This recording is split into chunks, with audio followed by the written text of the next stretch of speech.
So there's definitely cost. Is the cost going to be 1 or 5 trillion?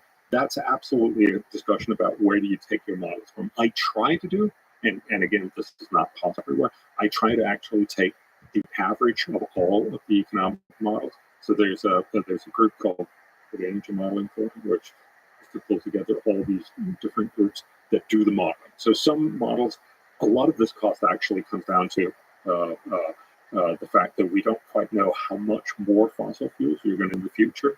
And so if your projections are you're not going to use that much, the cost of reducing it is going to be very small. If you think you're going to use a ton of extra fossil fuels and you have to reduce that, the cost is going to be bigger. So I think that's just one of the variables. That's And there's many.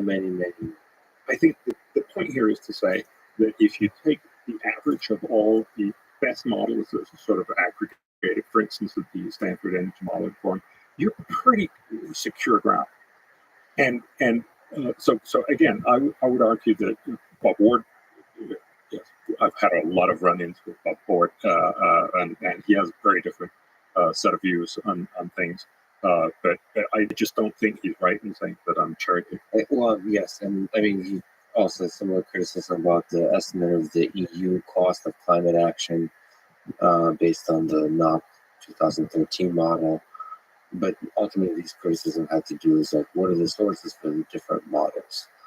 And just very briefly, I mean, I'm laying it out very transparently where I get these models, yes, where I get these estimates from in the book. I've really tried to document this. And yes, I mean, look, there's nobody who sort of has all the information and gets everything right in all of these areas. I think most of Ward's argument is not a good faith effort to sort of improve on these estimates. He's right in saying some of these estimates, we only have a few estimates, and yeah, I'd like to have more of them. One thing I should mention is that there is very little interest in general, and there's very little funding in finding out how much do our climate policies cost, because that's just inconvenient to everyone. Yeah. And who wants to know that for instance, would you want to fund something that says that the Inflation Reduction Act is not going to be very effective? Of course, you don't want to do that, right? So again, it's a little bit, flock of birds. We'll look at something else. And what I think is that given that we're paying for it today, this is public money. We're deciding we're going to spend money here rather than there. Let's at least look at what are the best estimates out there. I would love to have more estimates. More estimates is always better. And just a quick comment on the good faith part. Me as a consumer looking for truth, it's hard to find who's good faith and not. It's not only are you looking for sort of accurate information, you're also trying to infer about the communicator of that information.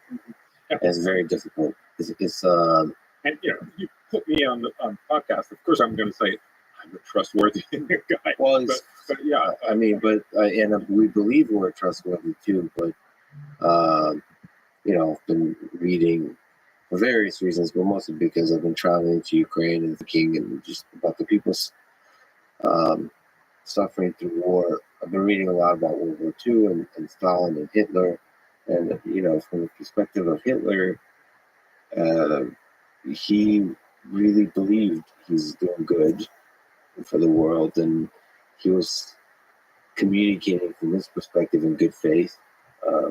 He started to believe, I think, early on his own propaganda. So your understanding and perception of the world completely shifted. So it's very, very difficult to understand. Just because it's a consensus in a particular community doesn't necessarily mean it's a source of trust.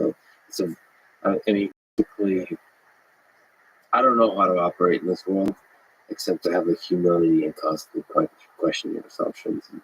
But not so much that you're completely out of the ocean, not knowing what is true and not. So it's this weird world, because I ultimately, bigger than climate, my hope is to have institutions that can be trusted. And that's been very much under attack as part of the climate debate, as part of the COVID debate, as part of all these discussions. And to me is one of the sources of truth, and the fact that that's under question now is something that hurts me on many levels deeply. You said something earlier that took me down here, like can't find it about cooperation. It was like collaborative cooperation or something like that. Sure. Well, to me, there was a point like in 2013, after just dealing with everything you've been grappling with. If you know you don't know how this is going to work out, what do you work on? And one morning I made a list of words that kind of summarize basically system properties that give you confidence in the system, trust, and their transparency is one, just as you were saying earlier. Like connectivity is another, so everyone's connected. So on the subsidy issue, for example, there are young entrepreneurs in Nairobi selling ingeniously using Nairobi's digital currency, propane, the fuel that's in our backyard barbecue grills, which comes out of the gas valves, but it's a separate fuel, in little increments that poor people can use instead of charcoal. And LPG subsidies are helping them get people off of the charcoal, which is horrific trade from the source through the warlords in Somalia and elsewhere who are getting the money to the pollution in houses. So being sure when we're having these big debates about who the World Bank is going to give loans to, and drawing a simple line, no more fossil fuel subsidies, hurts a really good, valuable, small scale but scalable way to have people not die from cooking smoke in their houses and take down forests. But that only is considered if they're in the conversation. So connectivity, full connectivity, digital access. So those entrepreneurs are the mix of people. When you're thinking about subsidies, you're not just thinking about Big Bad Exxon. You're thinking about this little company in Nairobi, Pago LPG, I think is the name. In India, the same thing. So you can list those properties of system. And the IPCC wasn't originally transparent when I started writing about it in 1988. And now it's way more transparent, more public review. So it's even better than it was. It's like a really good example of a science process of assessing the science, providing periodic output to the world, and iteratively improving the model going forward because of scrutiny, and finding better ways for that to interface with people's information they can use from that big thing. And the media, are not doing a good job because of this front page thoughtism. But we can all, I work partially in academia at Columbia on an initiative partially in communication innovation. Like, how can we have an open landscape of access to information? What can you do to foster better conversations so that words like collapse aren't just thrown around like, and so system properties give you confidence, I think. And then you don't have to like be flailing around for Bjorn or Tom Friedman or Catherine Hayhoe. You can always right now find your character to follow. But I think what would be better is if you actually develop some skills to just have a basic ability to know how to cut to the chase. Can I just follow up on that? Because one of the things that I try to do, and so my day job is actually something else. I work with a think tank called the Copenhagen Consensus, where we work with more than 300 of the world's top economists, and we've worked with 7 Nobel laureates in economics. And the point there is really to talk about where can you spend a dollar and do the most good for the world. That's basically the thing that we try to do. And as you rightly point out, look, there are lots of different estimates of what can you do, for instance, on climate, what can you do on tuberculosis, what can you do for vulnerability in all kinds of different ways. And if these were all sort of, well, you can spend a dollar here and do 2.36, but you can spend a dollar and do 2.34 over here, I would worry a lot. But that's not how the world works because we're terribly inefficient. So there are literally lots and lots of amazing things you can do out there. There's a lot of low-hanging fruit. And there's a lot of not terribly great things that you can do. And unfortunately, one of the things that I try to sort of battle is that, we get a lot of things right. That's why, the world is a lot better than it used to be. But the things that are sort of left over are often the boring things that happen to be incredibly effective, and the exciting things that are often not that terribly effective. And so I think one way to look at this is basically to have people do cost benefit across a wide range of areas. And we try to get a lot of different economists to do this, and they come up with different numbers and different models and results. But if you sort of consistently get that some things give you, in tens or maybe even hundreds of dollars back per dollar, remember, this is not actually you getting rich, it's the world getting rich. It's that the world gets better worth $100 for every dollar you spend. And over here, you can spend $1 and do somewhere between 30 cents and maybe a couple of dollars. You should probably be focused on the other opportunity first. And that's really the point that I try to make with climate. There are some smart things we can do, and I hope we get to talk about them in climate. But there's also a lot of sort of the standard approaches to fixing climate turns out to be very likely below $1 back on the dollar, and certainly not terribly high either. Even if you're very optimistic, it'll be like 2 or 3. Whereas many other things are just fantastically better investment. Like the thing I've been advocating, a modest proposal to eat the children of the poor in England. Was that in Jonathan Swift's modest proposal from a few centuries ago? So it's not just cost benefit; it's also in the context of what is moral and not, all that. Well, the full complexity. You just hit on something really important. Having been on this beat for so long, and again on the disaster beat as well with quakes. I can't tell you how many disaster science experts keep telling me, like everyone says, preparedness, invest for preparedness. A strict cost-benefit analysis will always tell you $1 invested in resilience before a community gets hit by whatever is worth 10. You'll always have to spend 10 after. And so it's fine to do the cost-benefit stuff, but it's just the baseline. Then you have to look at the social science, which shows, or history, which shows you how few times we do it. It's like we just don't do it. Therefore, you can bang that drum. Your work is valuable, but it's really constrained. Because show me in the world where it does happen, and then how you turn that success, which is basically something not happening, into a story. Just very briefly, we try to, so we do this for a lot of countries. So we did it for Haiti, for instance, funded by the Canadian Development Ministry, because they're basically saying we spent $1 billion in Haiti since the earthquake, and we really can't tell the difference. So they wanted to find, they actually say that, right? And so they said, we want to find out what are the really smart things you can do in Haiti.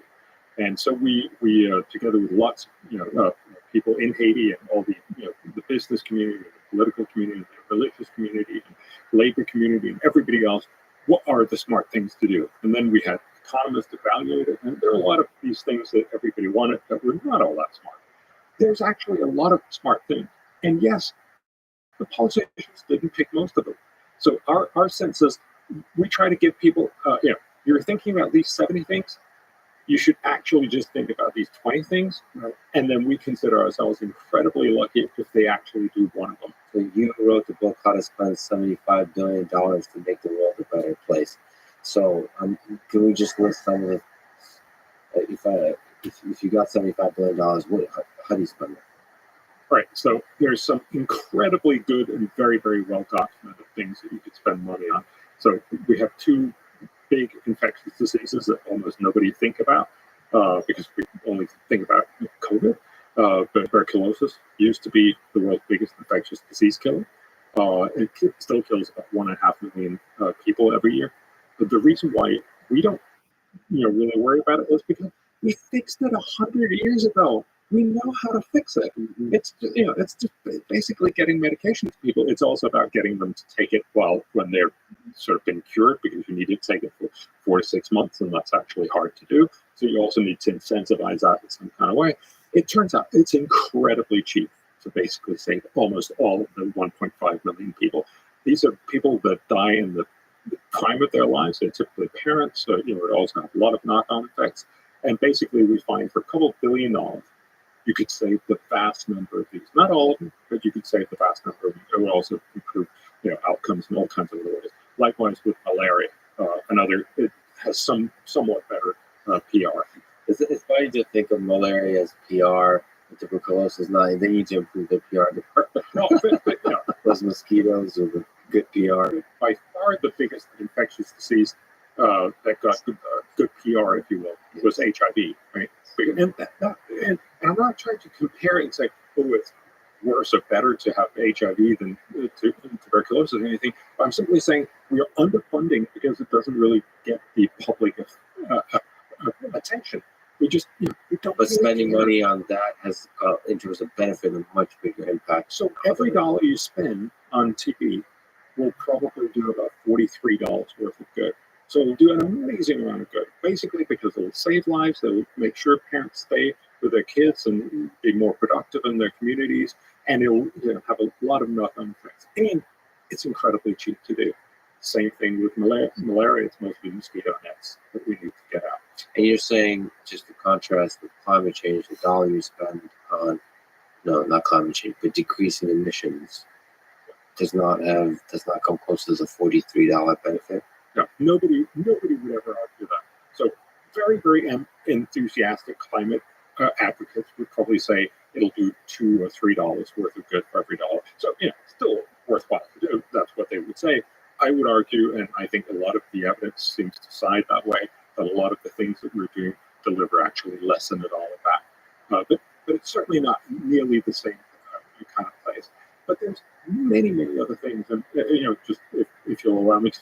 It's easy. I love this. But there are lots of other things. For instance, procurement. So it's incredibly boring. So most developing countries, well, actually, most governments spend most of their money on procurement. It's typically incredibly corrupt.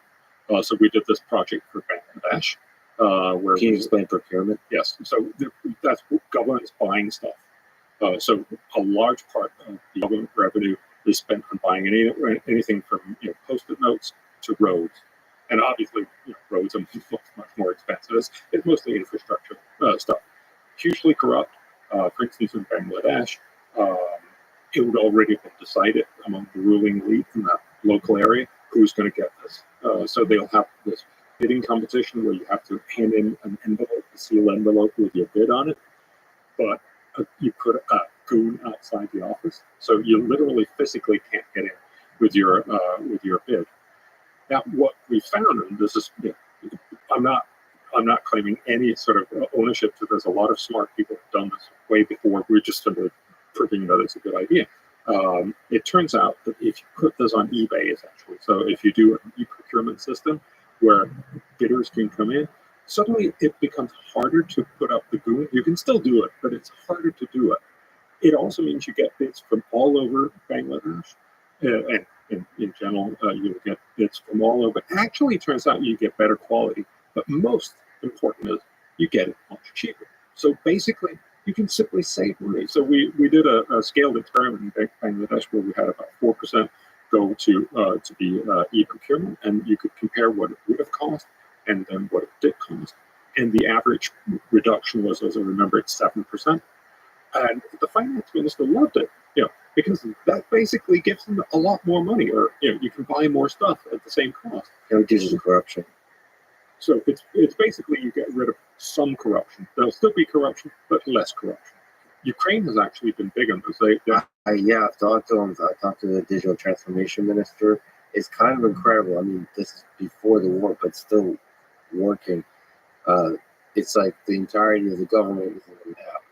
Mm-hmm. And that one of the big effects is the reduction of corruption. And not like from was politicians say we've taken these actions to this. No, literally, it's just much more difficult to be corrupt. Yeah. The incentives aren't quite there, and there's friction for corruption. Yeah. Oh, yeah. So basically, you can spend a little bit of money, and you can make a huge benefit. There's still about 70 countries that haven't gone e-procurement. So obviously, they should do that. Food for small kids, another thing.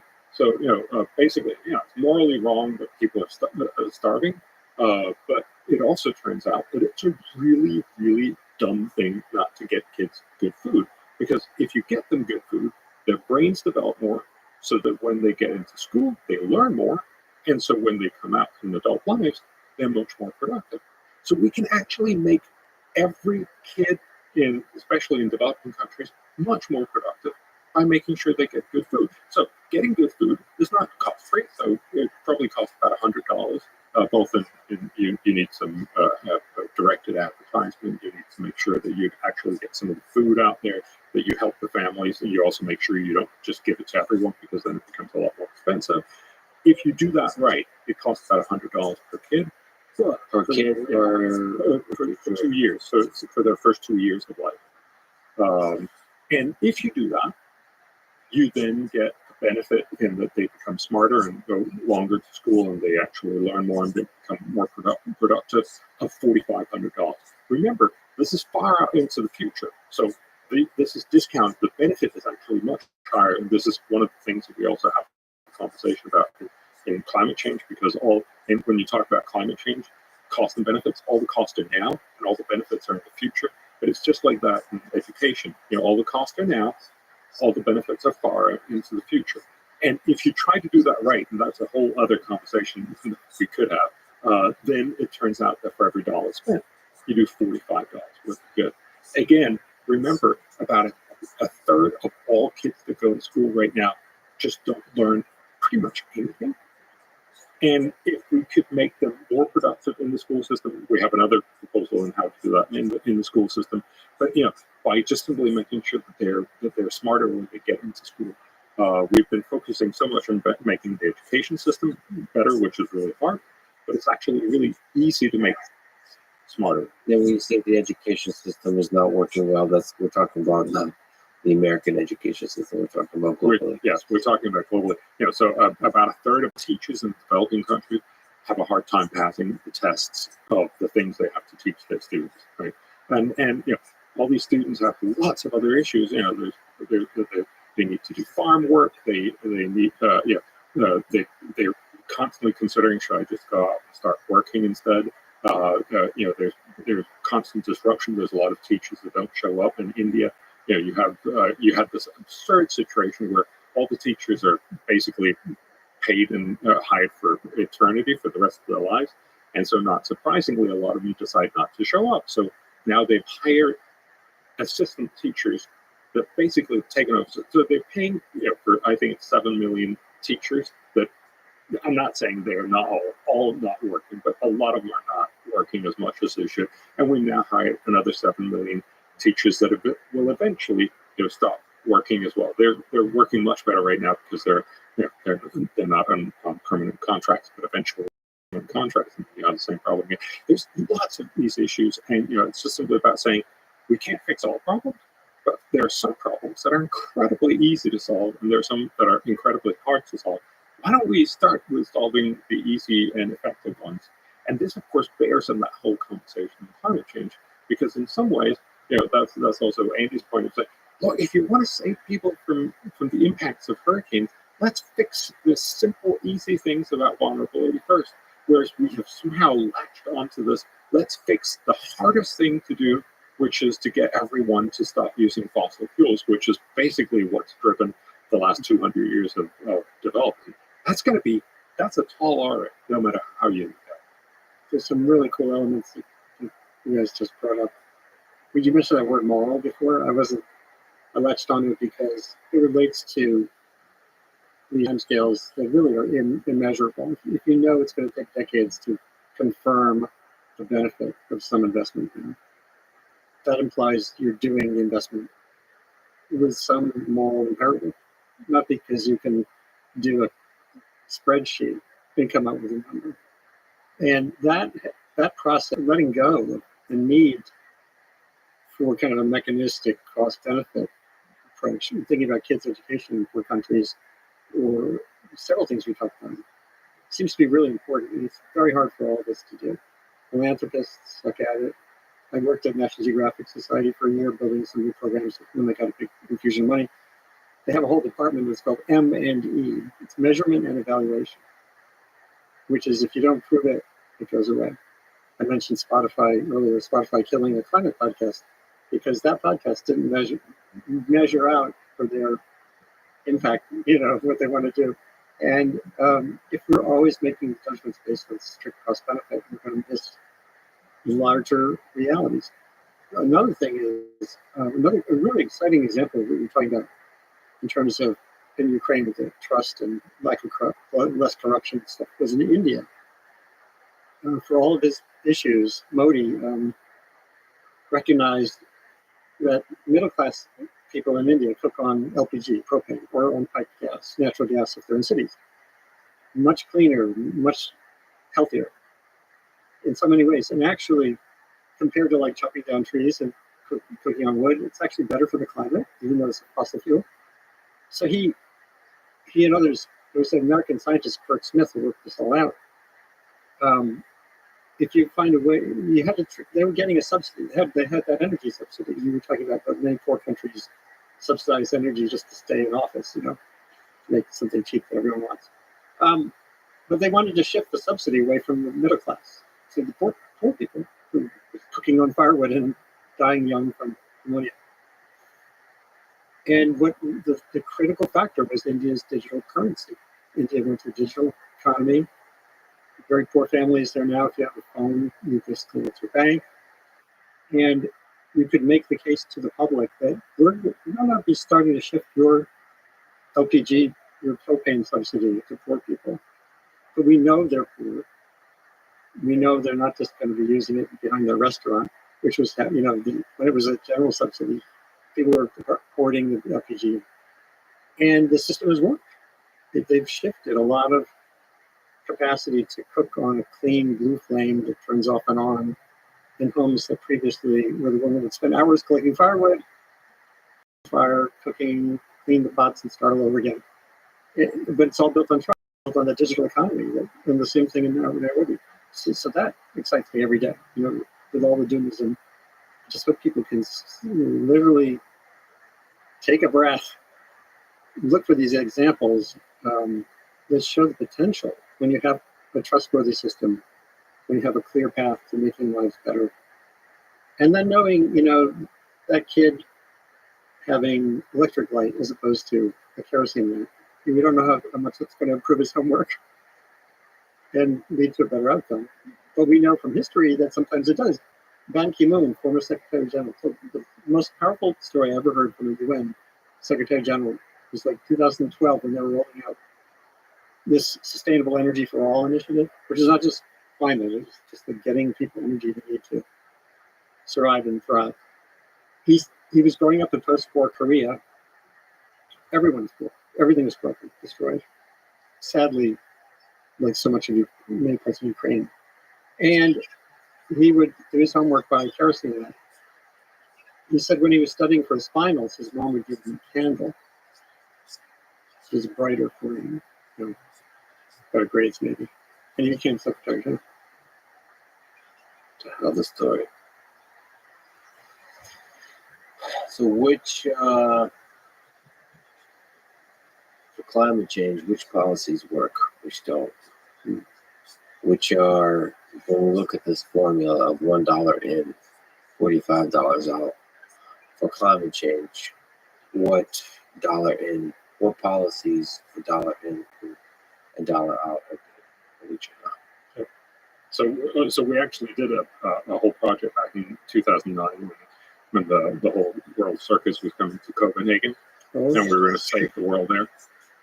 We brought together about 50 climate economists and 3 Nobel laureates to look at where can you spend $1 and do the most good for climate. And what they found was a lot of these things, as we've been talking about before, that basically investing in the current sort of technology that we're trying very hard is at best a pretty dicey outcome. Much of it's probably less than $1 back in the dollar. There's some investments on adaptation, for instance, that's pretty good, but it's sort of $2-3 back in the dollar. The obvious thing is that you build a dike for sea level rise, or that you make people, you get some apps that people know that there's a hurricane coming, or that so you can adapt infrastructure. Right? Yes, the physical and the digital. Yes. The point is that people are really good at doing this already because they have a strong incentive to do it. So the extra thing that governments can do outside is somewhat good, but it's not amazing. What we found by far the best investment in the long run was on investment in energy innovation. So, and I think this also sort of corresponds with what we would think in general. If we could innovate, so for instance, Bill Gates is arguing we should have fourth generation nuclear, so the next more advanced than what we currently have in third generation nuclear, which would be industrial scale process. You'd just be building these modular nuclear power plants. They would be, instead of being these artwork that we design once for every different plant, which is one of the reasons why they're so expensive, they would just be mass produced, and you would have one, they would all be recognized in one go. So it'd be much cheaper. They would also be passively safe. So if all the power goes, they'll shut down rather than go boom.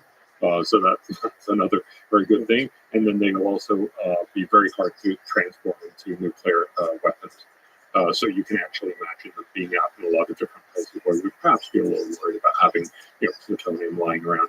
Now, this is all still being worked out. But imagine if that really comes out. And again, remember, the other three generations, we were also told they'll be incredibly safe and they'll be incredibly cheap. And it didn't turn out that way. So let's wait. But it could be. And so the argument is invest in these ideas, for instance, fourth generation nuclear. And if fourth generation nuclear becomes cheaper than fossil fuel, we're done. Everyone will just switch, not just rich, well-meaning Americans or Europeans, but also the Chinese, the Indians, everybody in Africa, the rest of the Indians of the continent. That's how you fix these issues, right? So the idea here is to say, instead of thinking that we can sort of push people to do stuff they really don't want to do, which is basically saying let's use more of the solar and wind that you would otherwise have invested in, force people to buy an electric car by giving them huge subsidies because otherwise they're clearly not all that interested in buying it and so on, then get the innovations such that they become cheaper than fossil fuels and everyone will switch. This is how we solved problems in the past, if you think. In Los Angeles in the 1950s, it was a hugely polluted place, mostly because of cars. The sort of standard climate approach today would be to tell everyone in Los Angeles, I'm sorry, could you just walk instead?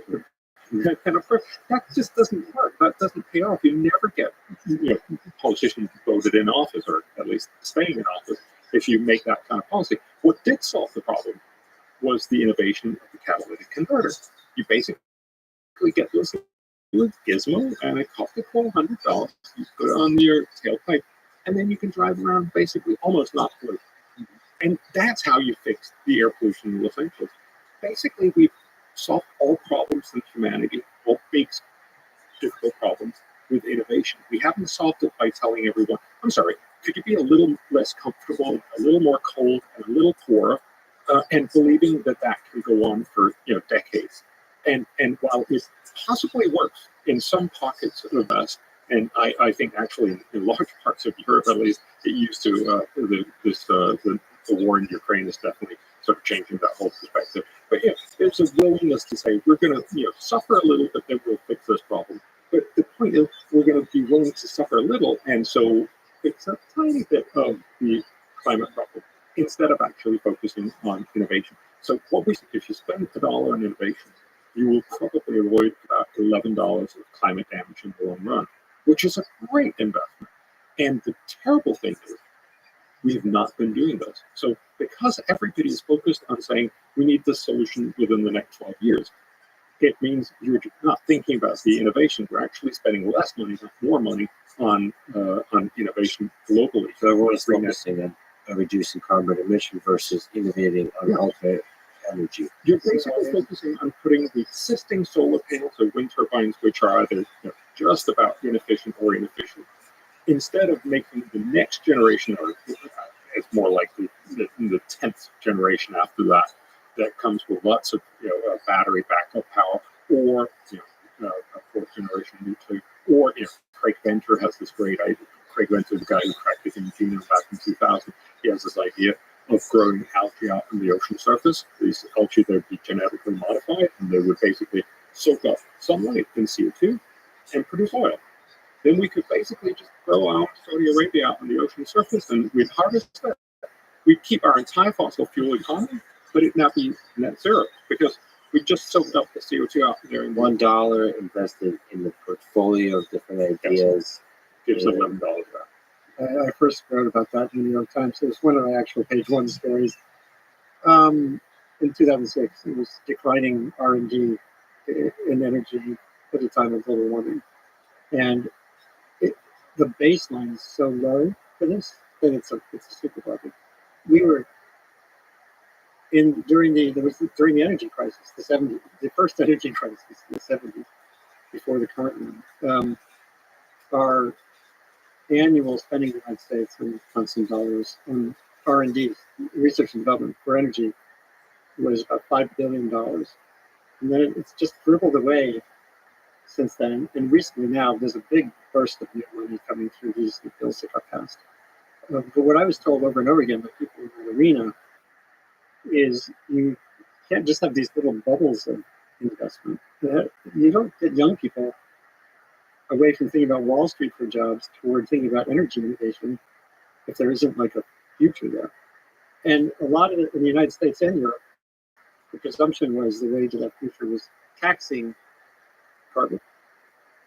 You make that so punitive that you're basically evening the landscape for cleaner stuff. It's more expensive.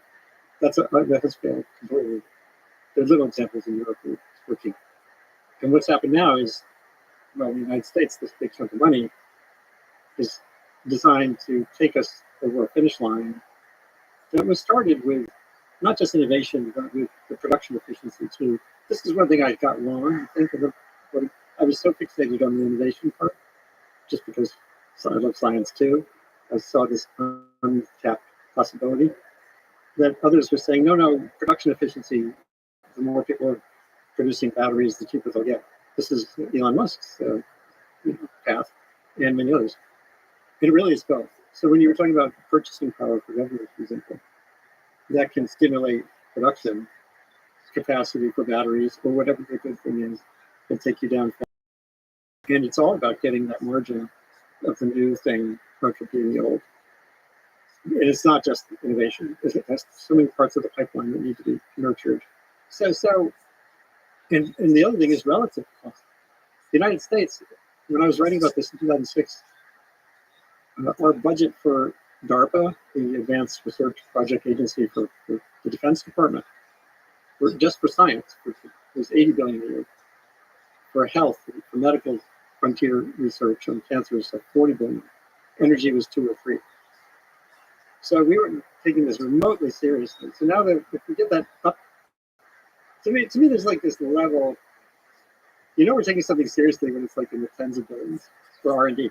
It's not that R&D will solve the problem, but it's a proxy for what we really care about. We care a shitload about defense. What's the defense budget like? It's an insane number. Who's counting what you have? Yeah. And so innovation is not just like for the better, camera, the better solar panel, the better battery. Social innovation actually matters hugely. Like the guy in Nairobi I mentioned, with a company doing micropainting gas to get people off charcoal. We need that as much as this. And I interviewed Bill Gates.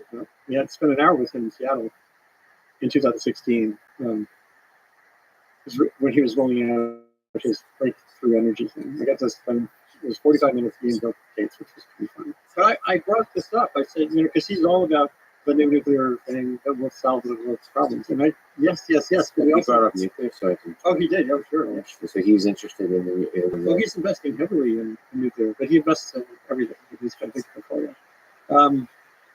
But I brought up a guy I met in India. He runs a little outfit called Cellco that they do really interesting, cool village to village.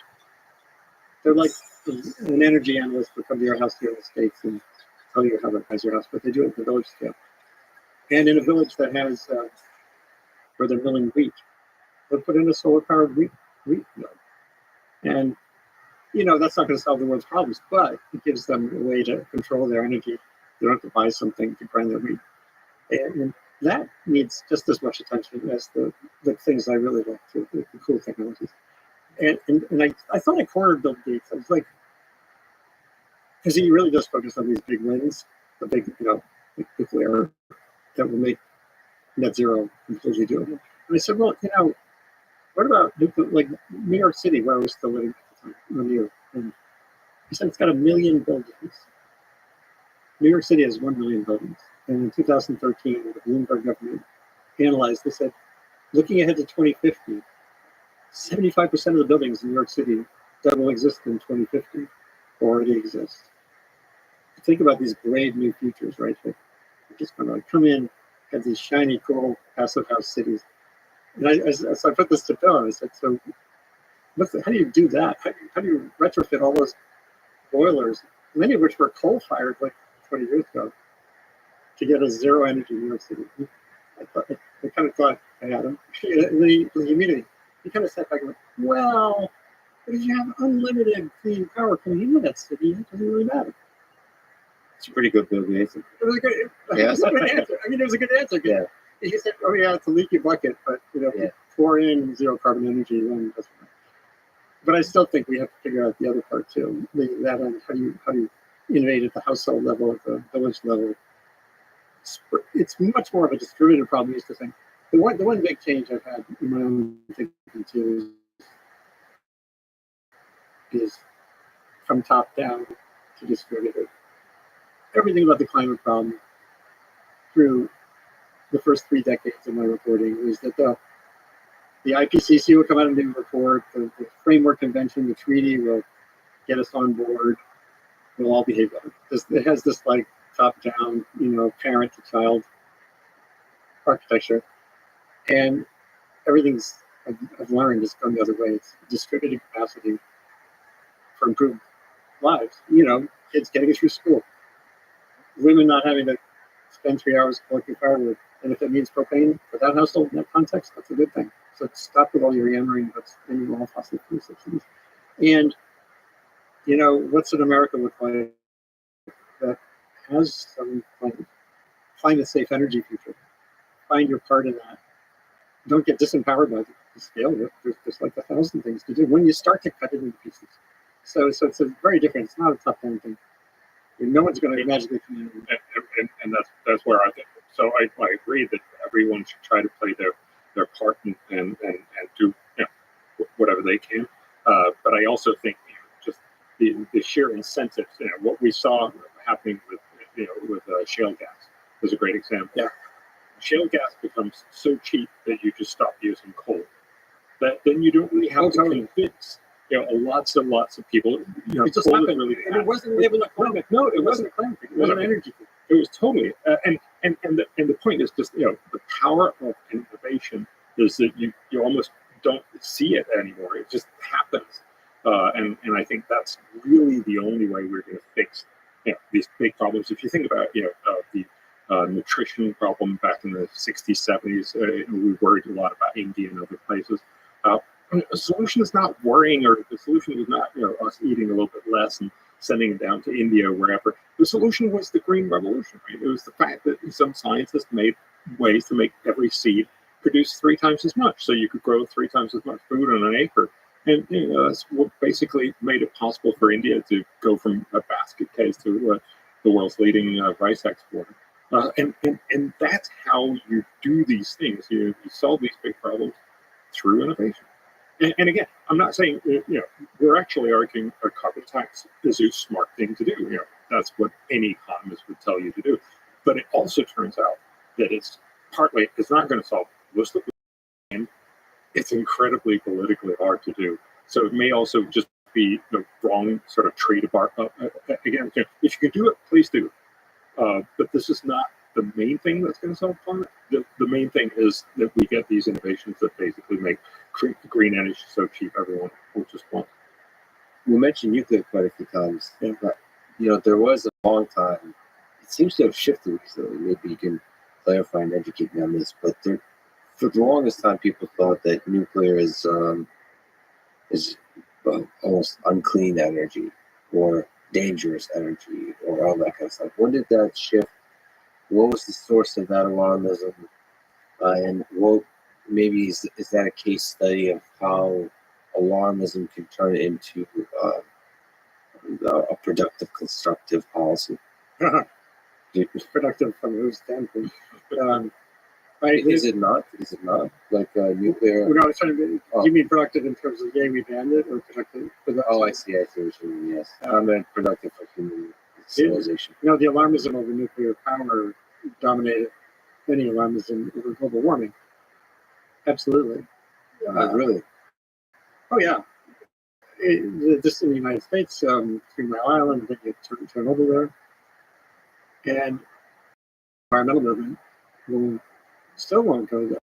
They still, the big groups, NRDC, EDF, the alphabet soup, the big greens, are reluctant to put forward the nuclear option because they know a lot of their aging donors basically grew up in thinking about nuclear as the problem, not the solution.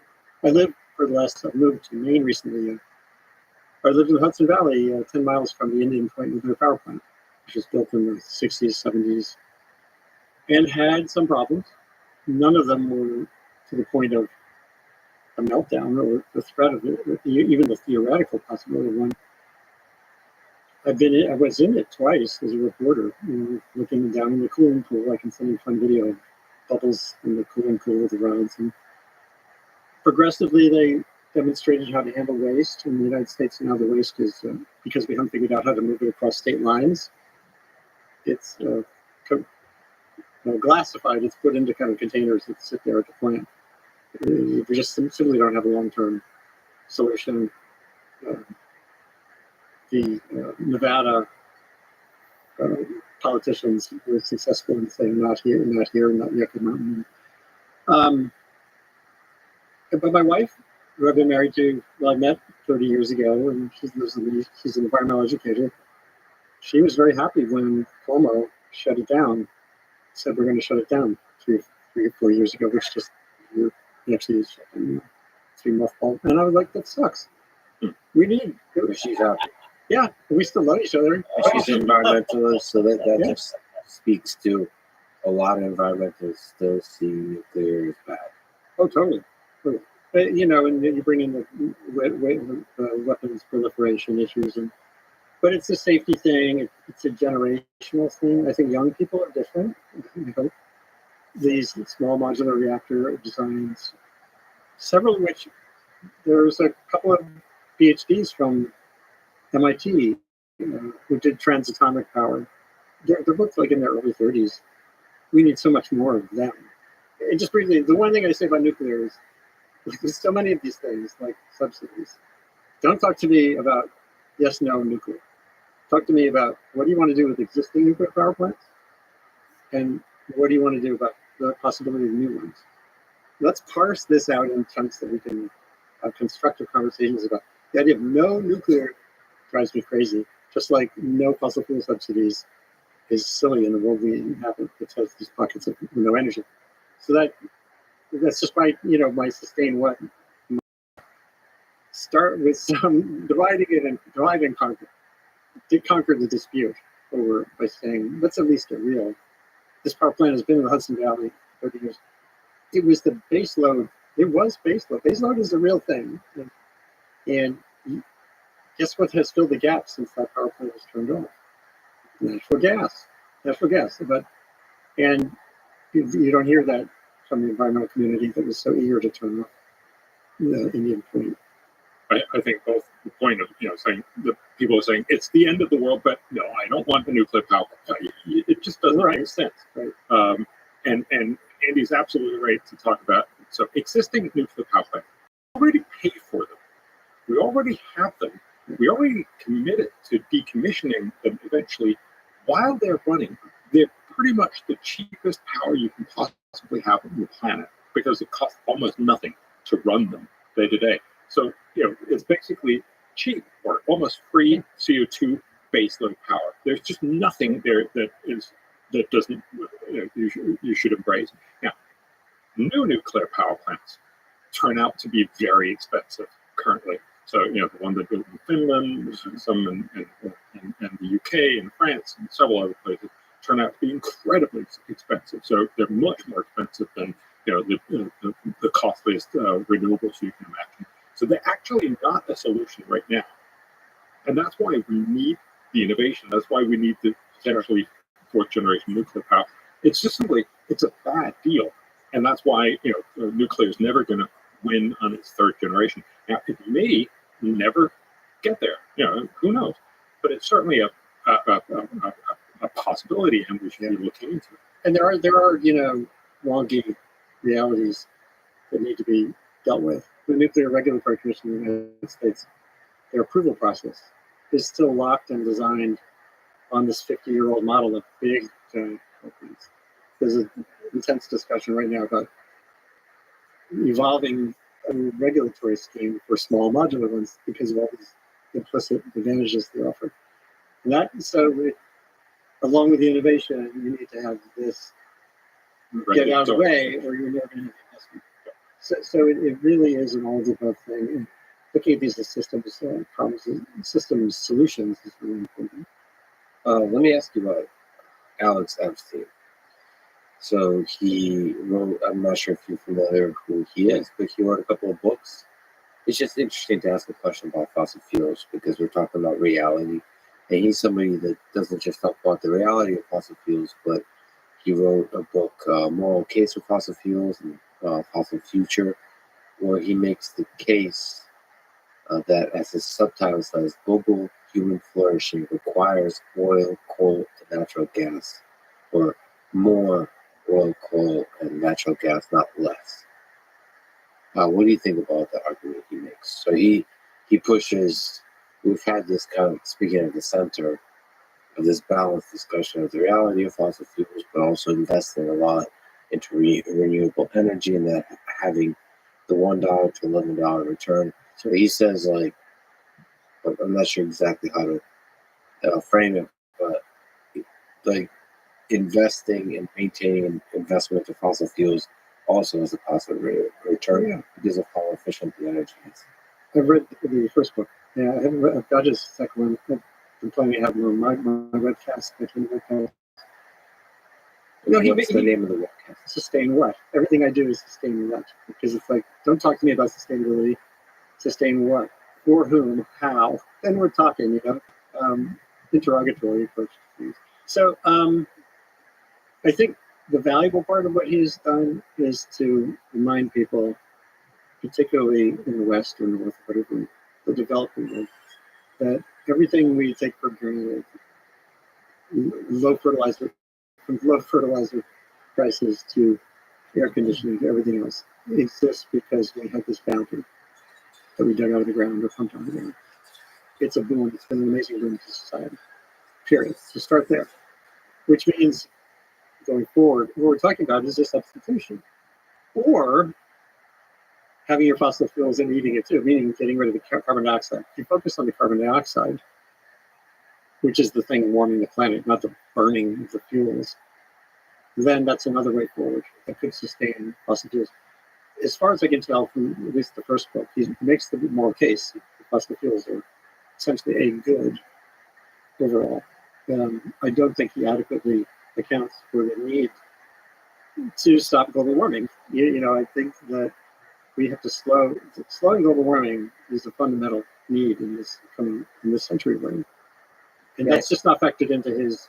Well, I think that's where I had a few offline conversations, and I think he said, because I mentioned talking to you, he said that that's probably where he disagrees about sort of the level of threat that global warming causes. Oh, Steve Koonin is another one. He's a brilliant guy. He lived right close to me in Hudson Valley. He was in the Obama administration energy department. It's KOONIN. He wrote a bestseller that came out recently on skepticism about climate. There are other smart people who somehow feel we can literally adapt our way forward without any constraint on the gases changing the climate. And I've spent a lot of time on this. I think I'm a pretty level-headed reporter when it comes to this issue. But I think having some sense that we can adapt our way into the world we're building through relentless climate change, with no new normal, remember, more gas accumulating in the air. These are not static moments.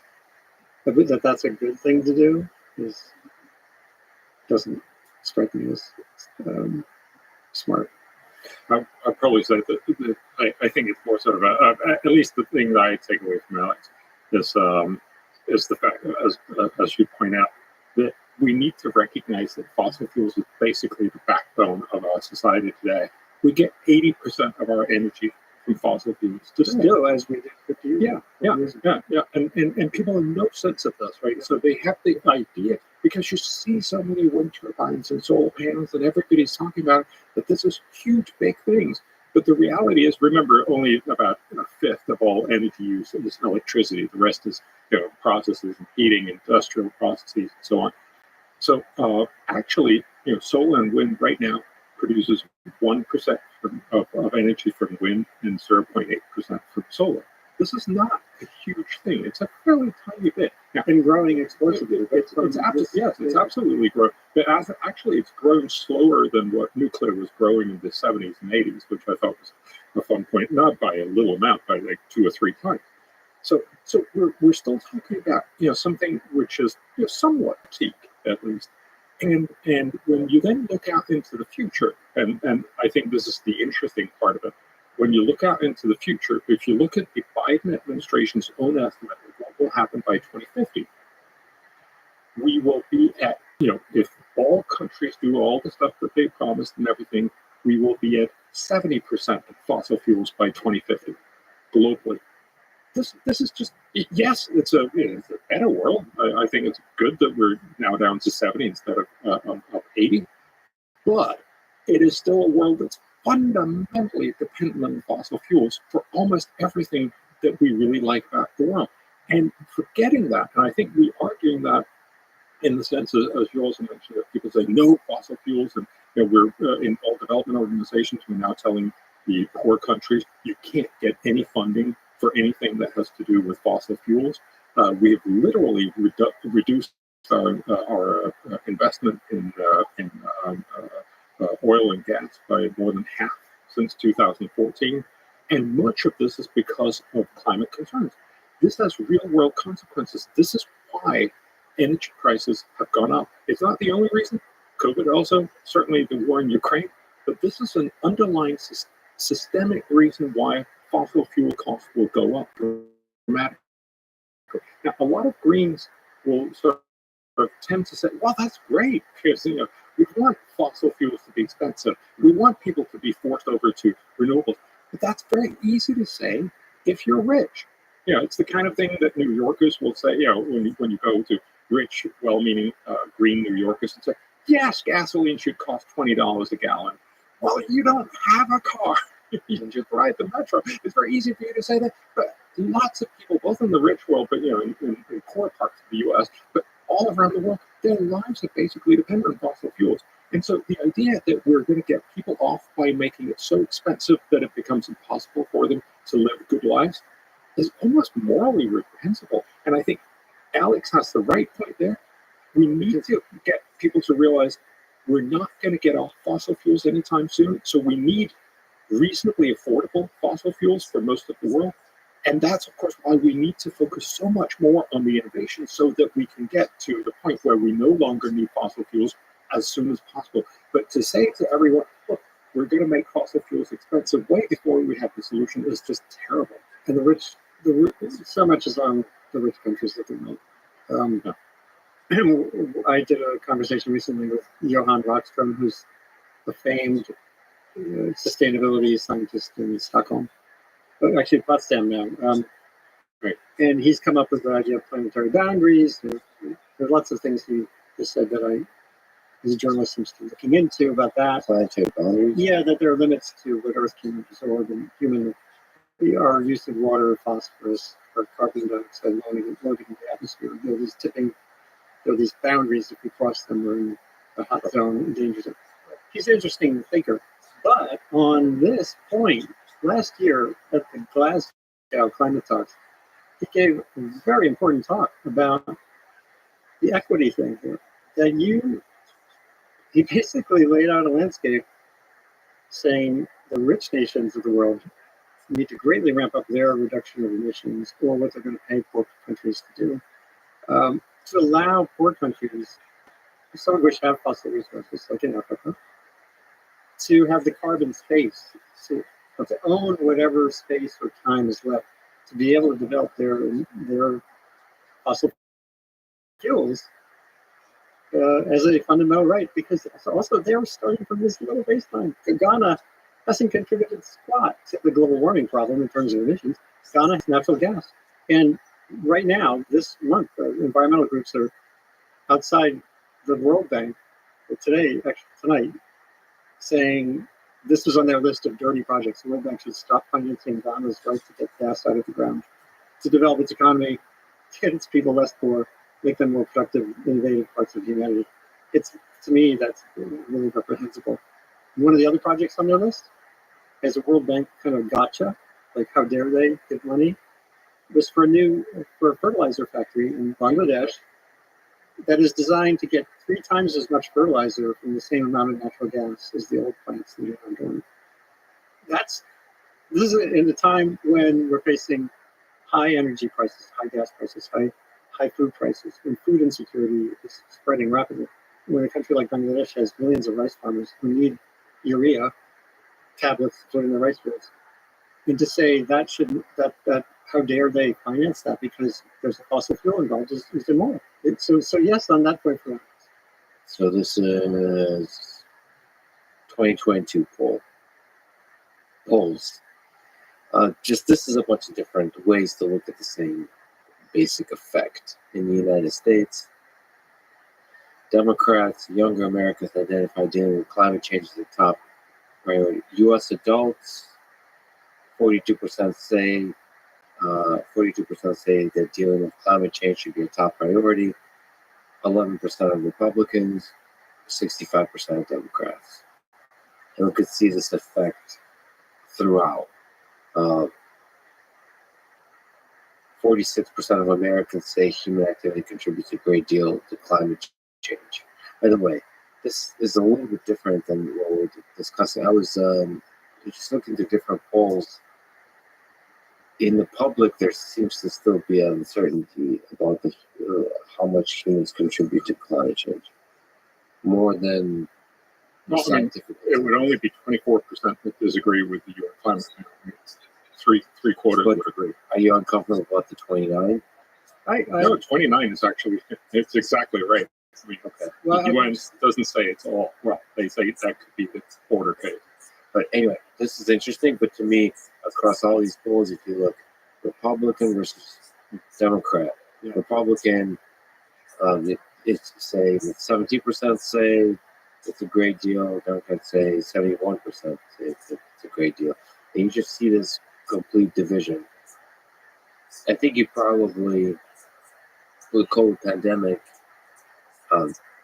you can ask a lot of questions like this. Do masks, are they an effective method to slow transmission of the pandemic? You'll probably have the same kind of polls about Republicans and Democrats. And while the effectiveness of masks to me is a scientific question, but so there's different truths here apparently. One is a scientific truth.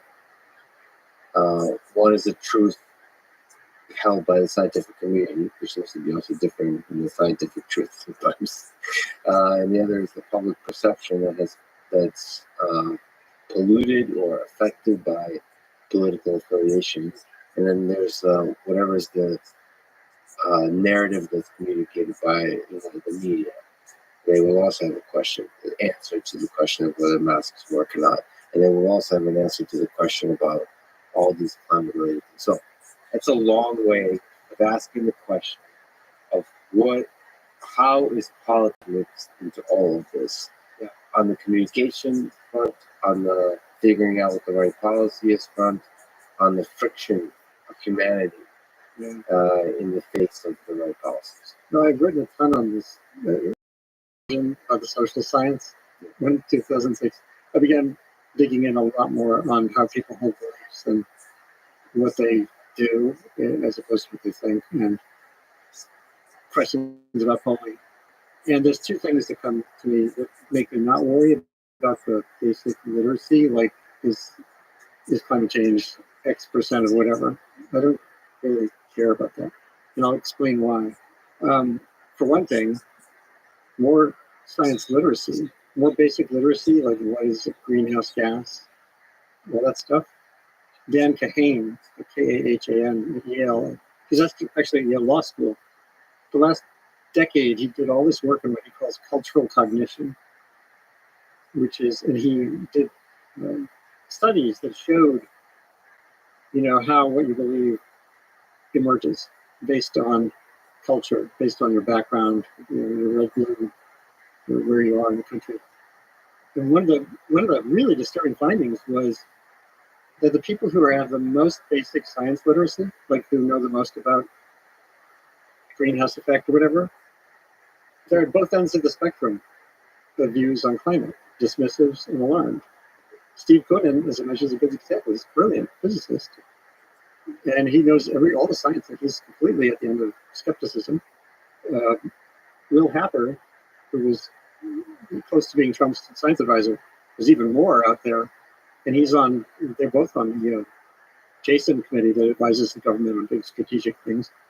And people who are really alarmed about it also have the same belief. So as a journalist, I was thinking, do I just spend my time writing more explanatory stories that explain the science better? No. Do I dig in on this work to understand what brings people together? And then these same surveys, the same science shows you, if you don't make it about climate, among other things, this becomes, you don't have to worry about this anymore. If you Google for no red-blue divide climate Revkin, you'll find a piece that did some really good graphs. Essentially, it shows that in America, this is the Yale group, their climate communication group. There's no red-blue divide on energy innovation, none. We need more climate energy, clean energy innovation. There wasn't even a divide country by state on whether CO2 should be regulated as a pollutant.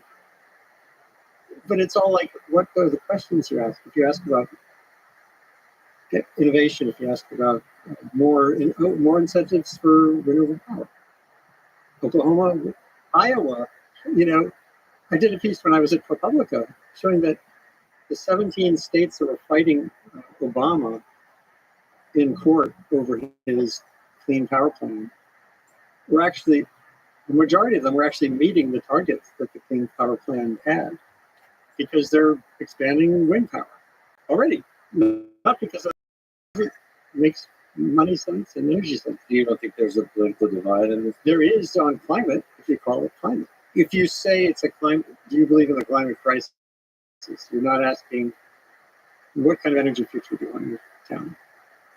And so if you ask that question, the polarization goes away. I guess, is there polarization on policy? No, well, there again, the bipartisan infrastructure law that was passed last November, that was bipartisan. All Congress said yes. And that's $1 trillion, several hundred billion of which are for cleaner energy and resilience. Yeah, but but it's not a climate bill, and it wasn't a tax. It's incentives. So the word climate and similar words are just used as part of the signaling, like masks. It's Absolutely. It's not. Dan Kahan's work, the guy at Yale, he really demonstrated powerfully abortion, gun rights, climate, and a more parsed level of nuclear power has enduring camps that for and against. What are the camps for? Some of it's cultural cognition. It's how you grew up. It's what you fear. There's no common human frame. Because like folks, like certain individuals like Al Gore, like he would make a film, he cares about this thing, he's a Democrat, therefore I hate this thing. Therefore I don't like this thing. Oh sure, yeah. When people get attached to an issue, if that's what pops into your head when you hear climate, and it got politicized. It became emblematic, and the whole vaccine thing. I'm not American, so I should stay a little bit out of this, but I think it seems to me that a lot of the thing that people believe and talk about is really about what they worry that will lead to in terms of policy down the line. So a little bit like, do masks work? I'm sort of imagining, I don't know whether this is true, but I think part of it is, if I say masks work, they're going to force me to wear it for the next year. So it doesn't work, because then I don't have to wear it, kind of thing. That it's really you're looking much further down the line. And certainly on climate, it seems to me that a lot of the people who say it's not real, it's not because they don't know it's, of course it's real, but it's that they don't want you to then come and regulate it really heavily. Yeah. So it's because they don't like top down. Yeah, and also because they don't want another tax, and there's lots of so it's not a science, it's not a straight science question. It really is a question: what do you want to do? And that's where I think, Andy, you're much more right in saying we should have that discussion. So what do you want to do? Because that will be a much easier conversation to say, do you want to do really smart, cheap stuff, or do you want to do pretty dumb, expensive stuff? When you put it that way, you can get those people up. Of course, it's not as simple as that, I know. And it gets back to what you said earlier, that, again, you talked about collaborative cooperation or whatever. There's a guy at Columbia, Peter Coleman, who runs this thing called the Difficult Conversations Laboratory. Yeah, that's awesome. And when I first heard about it, I was like, oh, man, we need that, And his background is psychology and conflict resolution, mostly at the global scale related to atrocities that countries are trying to get over. And there's a science to how to hold a better conversation. Either through experience or whatever. No, you could, if you hold a debate, like I wouldn't want to be in a debate with Bjorn. We could find lots of things we disagree on, but that takes it back to the win-lose model, right? Yeah, that's not how you make progress. And what Peter, what I absorbed from him, Peter Coleman, because I was thinking, like, we need room for agreement. I need to build a room for agreement. I blog at the Times, and then the stuff I do now. It's like, how can we talk and come to agreement? He says, no, you don't want agreement. You want cooperation. That allows you to hold on to your beliefs. But we can disbelieve it. We can disagree on all these things, but let's cooperate on it. And that's a really valuable distinction that's needed so much in this arena, because, as I said earlier, you could parse it right down to the whole menu of things Joe Manchin wanted. Transmission lines. Now we're going to have big fights over transmission lines. Got billions of dollars to spend expanding America's grid, and every community in America is going to say, not here. So how do you foster a federal, local dialogue that allows that to happen if you want to have any hope of a better grid? So that's like that. Those insights come from behavioral sciences that I think are completely undervalued in this area. Pilke loves to quote. I think it's Lippert, but Walter Lippmann, yes, that democracy is not about everybody agreeing, but it's about different people disagreeing, but doing the same one thing together. Yeah, I mean, agreeing that we're going to do this thing, so you can disagree but still do a thing. Possibly for very different reasons. Yeah. And there's an amazing video clip that shows this so powerfully. 2015 was the build-up to the Paris talks that led to the Paris Agreement. This. And a really talented journalist at CNN at the time, John Sutter, Oklahoma originally, he saw another Yale study that was a county-by-county study of American attitudes on global warming, like right down to the county level. And there's this little glowing data point in Woodward County, Oklahoma. Woodward County, Oklahoma was ground zero for climate skepticism, climate denial. And he thought, we're going to go there. And he went there just to meet people on the street, to talk to them about energy and weather. And he did these little interviews. And there's this one with this guy who's like a middle-aged oil company employee, but like a business, like an administrator, Thai kind of guy. And he starts out the interview, and the guy is saying, like, God controls the environment. And if you're watching this, you're going, okay, this is going to be interesting. And the backstory, by the way, is the guy, he paid for the local playground to have dinosaurs and people, like toy dinosaurs and people at the playground, because he believes in creation, 6,000-year creation. So that's the guy, right? And then he gets to energy, and the guy says, the same guy who believes God controls the environment says, we have half of our roof covered with solar panels, and we want to get off the grid entirely. And when I showed this to audiences, I say, just pause and think about that for a second. If you went Why do you think that that's happening? It's because he's independent. He wants to have his own source of power. He's libertarian. He doesn't want the government telling him what to do. He would never vote for Hillary, I guarantee you. This is 2015. But he wanted to get off the grid entirely to be his own, to be himself. And so then I say, okay, so if you were going around the country with your climate crisis placard and you go to Woodward County, do you think that would be a productive way to go to that place and make your case? And the answer was pretty obvious. No. If you go in there and you listen, like listening is such an important property that we all forget, including journalists, you're much more apt to find a path to cooperation. You could talk to him about, I guarantee if I went there today, maybe I should go to talk about this new bill, $370 billion. How do we make that work, at the local level? How do we answer that guy at the energy jigger shots? And how do we put this to work to get our buses off electricity, to get them electrified or transition our street lamps and stuff? You could have a good chat with him. If you go in there and say, I'm here to debate you to death on global warming, you get that. Actually, let me ask you a question, given your roots as a journalist. Yeah. So, yeah, talking to a guy you disagree with, that's one thing. What about talking to people that society might consider bad, unethical, even evil? What's the role of a journalist in that context? So climate change, there's a large number of people that believe one thing, a large number of people that believe another thing. It turns out even with people that society deems as evil, there's a large number of people that support them. What's your role as a journalist to talk to them? Well, when I have talked to really bad people. When I wrote about the murder of Chico Mendes, a Brazilian Amazon rainforest activist, in 1989, I interviewed the viewers.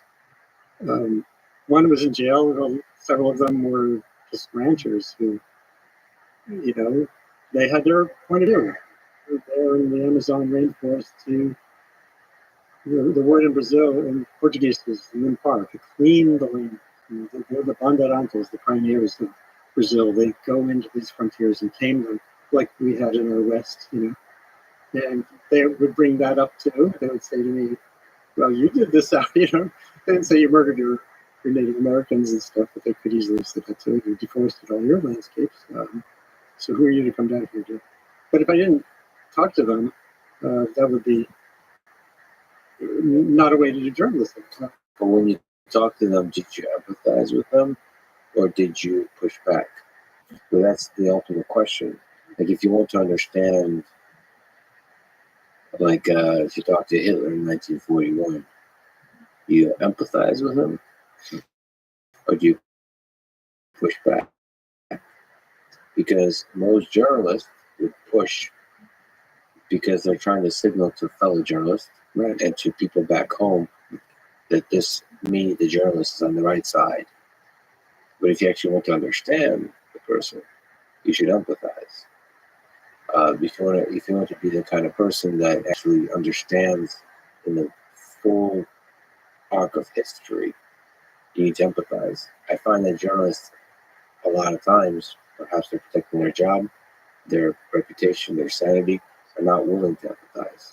Yeah, well, I think this happened with Joe Manchin. I'm not doing any kind of equation here related to Hitler, Yes. Joe Manchin, Yes. or Trump. I mean, Trump. Yes. I interviewed the guy, Will Hepper, I mentioned, who was physicist at Princeton, who thinks carbon dioxide is the greatest thing in the world, and we should have more of it in the atmosphere. I profoundly disagree on that point.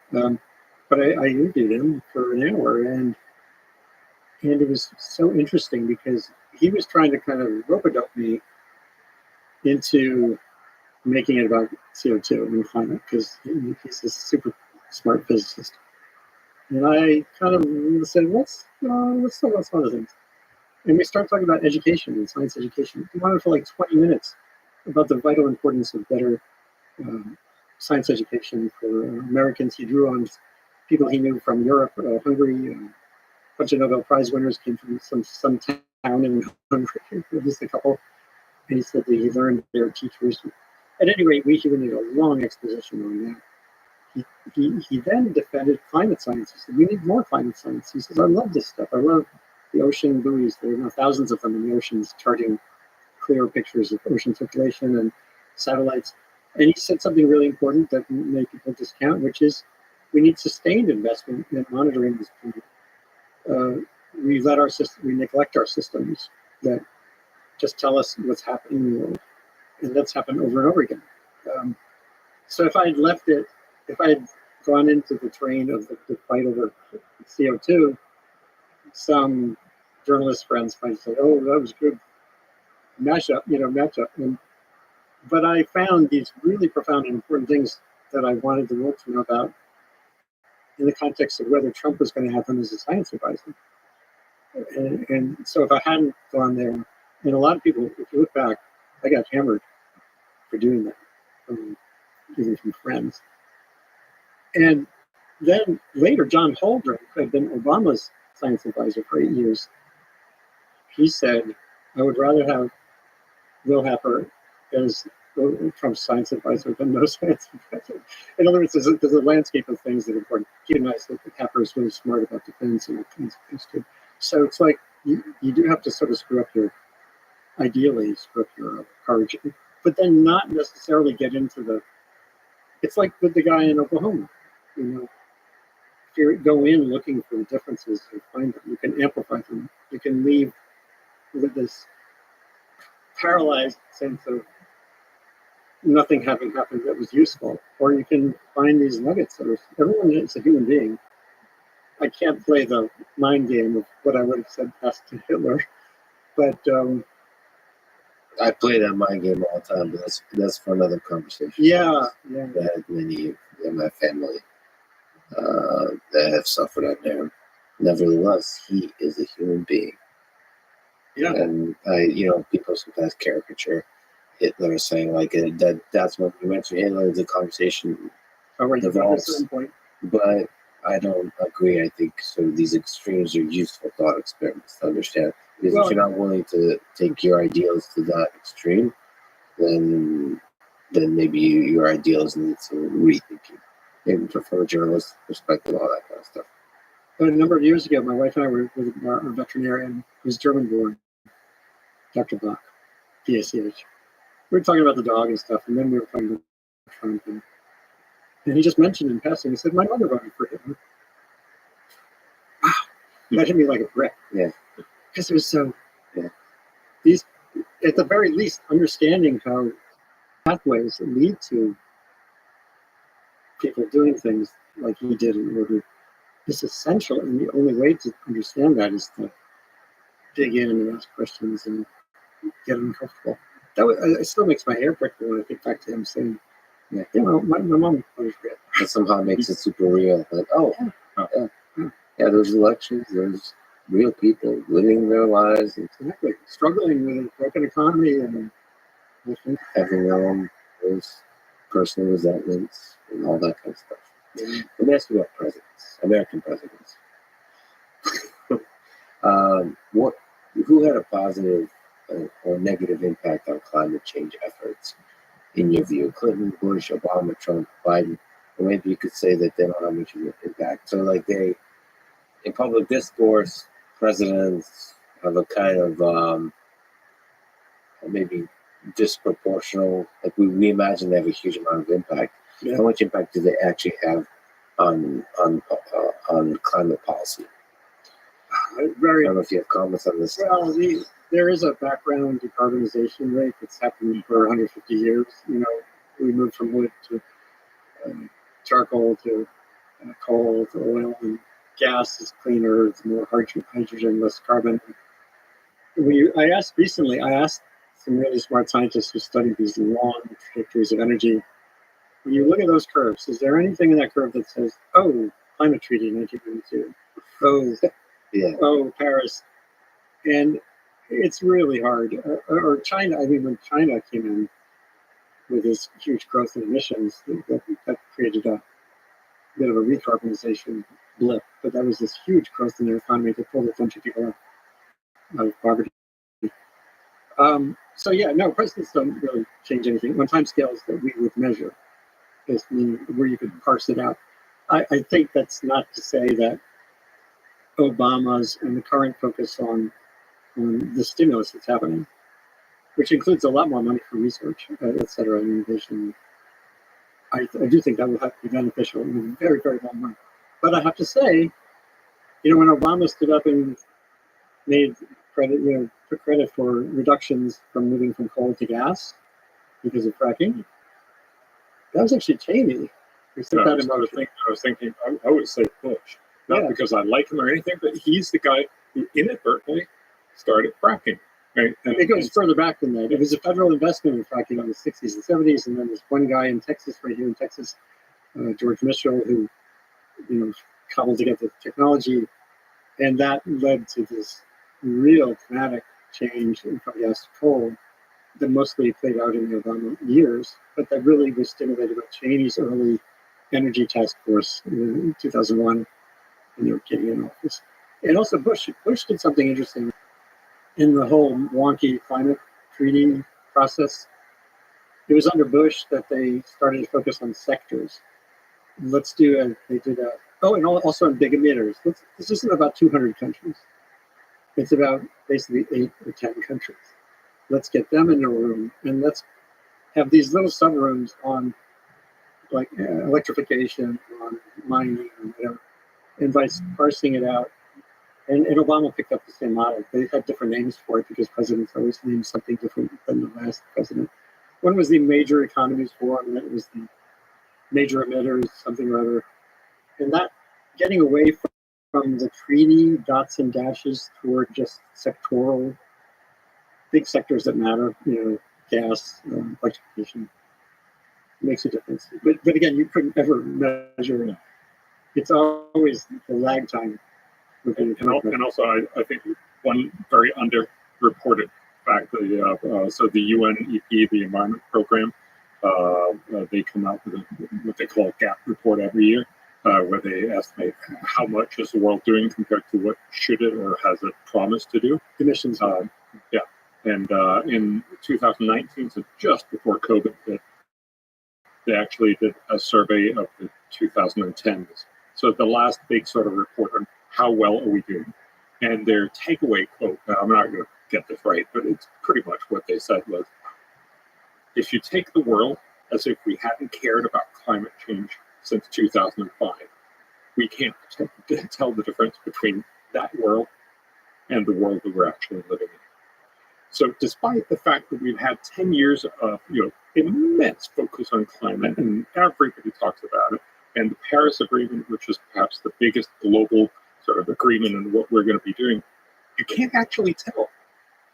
And that, I think, is incredibly important, because what it tells you is all that we're doing is not even on the margin. It's sort of smaller than that, and I'm not sure what that is. But we're basically dealing in, so for instance, the UK loves to point out that they have dramatically reduced their carbon emissions, and they have. They've really dramatically lowered their emissions, but mostly because they've deindustrialized. They basically said, look, we're just going to be bankers for all of you guys, and then everybody else is going to produce our stuff, which of course is great for Britain. Or I don't know if it's great for Britain, but we can't all do that. And so most of what we're trying to do right now is sort of, this virtue signaling. It makes us feel good. It's sort of, on the margin or in the very tiny margin. But what we basically, that was Andy, your point with China. And the reason why we can't tell the difference, of course, is because China basically became the workshop for everyone. And so not only did they lift more than 500,000 people out of poverty, sorry, 500 million, yes, 500 million people out of poverty, but they also, basically took over most production in the world. And so, of course, many rich countries could decarbonize or at least reduce their carbon emissions and feel very virtuous about it. But fundamentally, we haven't solved how does the world do this. And that's why I think we're also left with this sense of not only are we being told this is an unmitigated catastrophe, and that's why this is the only thing we should be focusing on, but also somehow, and we can all fix it. And I don't think we have any sense of how hard this is actually going to be. And that's, of course, why I would go back and say, look, the only way you're going to fix this is through innovation. Because if you have something that's cheaper than fossil fuel, you fixed it. If you have something that's harder and costlier and more inconvenient, no, you're just not going to make it. And getting more time by cutting vulnerability. Yes. The pockets of vulnerability in time are huge, and they're identifiable, and we know what to do. What are the biggest pockets of vulnerability? Well, there's Infrastructure of cities. no, it's where people are living in what their capacities are. So moving people. How do you decrease the vulnerability in the world? What are the big Affordable housing. One reason so many people moved out of San Francisco and adjacent cities into the countryside and then had their houses burned down is because they can't afford to live in the city anymore. So affordable housing in cities can limit exposure to, in that case, wildfire. In Durban, South Africa, the terrible devastating flood they had this year, last year, who was washed away? Poor people who don't have any place to live, so they settle in the floodplain along a stream bed that's livable, when it's not raining buckets. And those are vulnerabilities that are there because of dislocation, housing. Taklaban, this typhoon that hit the Philippines terribly ahead of the Paris talks. So was it the previous one? No, it was in 2013. Yeah. Thousands died. Most of the stories that were written were framed around climate change because Cope made a deal about it. It was just before the climate talks of that year. And what happened, partially why there were so many losses, was Tacloban city had quadrupled in population in the last 30 years. And most of the people coming into the city were poor, looking for work and settling in marginal places where a storm surge killed them. So those are things whatever the we is in the different places, really can work on. And that gives more flex for sure in thinking about how this long trajectory that seems so immovable and so hard, the decarbonization part. There's no excuse. I wrote a piece not long, I guess a year ago. I said there's a vulnerability emergency hiding behind this climate emergency label. But that's really what needs work. And also on the Tacloban, I mean, the hurricane that hit in 2013, there was almost a similar hurricane in the early part of 1900 that hit pretty much the same strength, and it eradicated half the city. It killed half the city. And so what's happened since then is, people just got much richer. From early 1900 to 2013, we've just moved a lot of people out of poverty. Now it's a lot bigger, and Bangladesh is even a bigger example of that. In the 1970s, they had horrible cyclones, one of which was the Beatles' George Harrison's Concert for Bangladesh. Great album. That was still excellent. Hundreds of thousands. He did a concert, a fundraising concert for Bangladesh after this terrible cyclone tragedy that hit Bangladesh, and I think there were several 100,000 killed, and a couple like that around that time. Bangladesh has been hit by comparable storms recently, and it's terrible. Every death is terrible, but it's like 123 deaths. And it's not just because of wealth, it's because people know what to do. It's because there's cell phones. It's because they have elevated platforms in many towns and many communities in the floodplains there that to get to. So they went from hundreds of thousands of deaths in a cyclone to 123. And we're working with Bangladesh. It's no longer the problem of people dying. It's the fact that their cattle die. So they want a cattle places where you can herd your cattle. This is their cattle. And it's not to make fun of it, but it's an amazing progress that you stop worrying about your parents dying and you worry about your cows dying. And when I was talking about social innovation the other hour, there's a model emerging in Bangladesh for farmers to move from raising chickens, poultry, to ducks. And it's working. And ducks actually fetch a higher price at the market. And guess what? When you get flooded, you can still have your income and your future. Let me ask you to give advice. Put on your sage, wise hat, and give advice to young people that are looking into this world and see how they can do the most good. We talked about what is the $1 that can do the most positive improvement to lead to $40, $45, and so on. What advice would you give to young people in high school and college? How to have positive impact in the world? How to have a career they can be proud of? Maybe ask one first, and how to have a life they can be proud of. So I think, and this really, pretty well reflects the whole conversation we've had. We've got to sort of take the catastrophism out of the climate conversation, and this really matters because a lot of kids literally think that the world is going to end pretty soon, and that obviously makes any other kind of plan meaningless. So first of all, look, you're not going to die. That poster that a lot of kids have, you're going to die from old age, or I'm going to die from famine. No, you're not. You're going to die from old age, and you're going to die much older, very likely. Right? So the reality is, the world has improved dramatically, and it's very likely to improve even more. So the baseline is good. This is just the facts. Then there's still lots and lots of problems. And what you should do as a young person is stop being, paralyzed by fear, and then realize what you can do is make humanity become even smarter. There's a lot of different places you can do. The obvious thing when you're talking about climate is, what if you could become the guy that develops fourth generation nuclear? It's very likely it's something that neither of us know anything about right now, but develop the energy source that will basically power the rest of humanity. How cool would that be?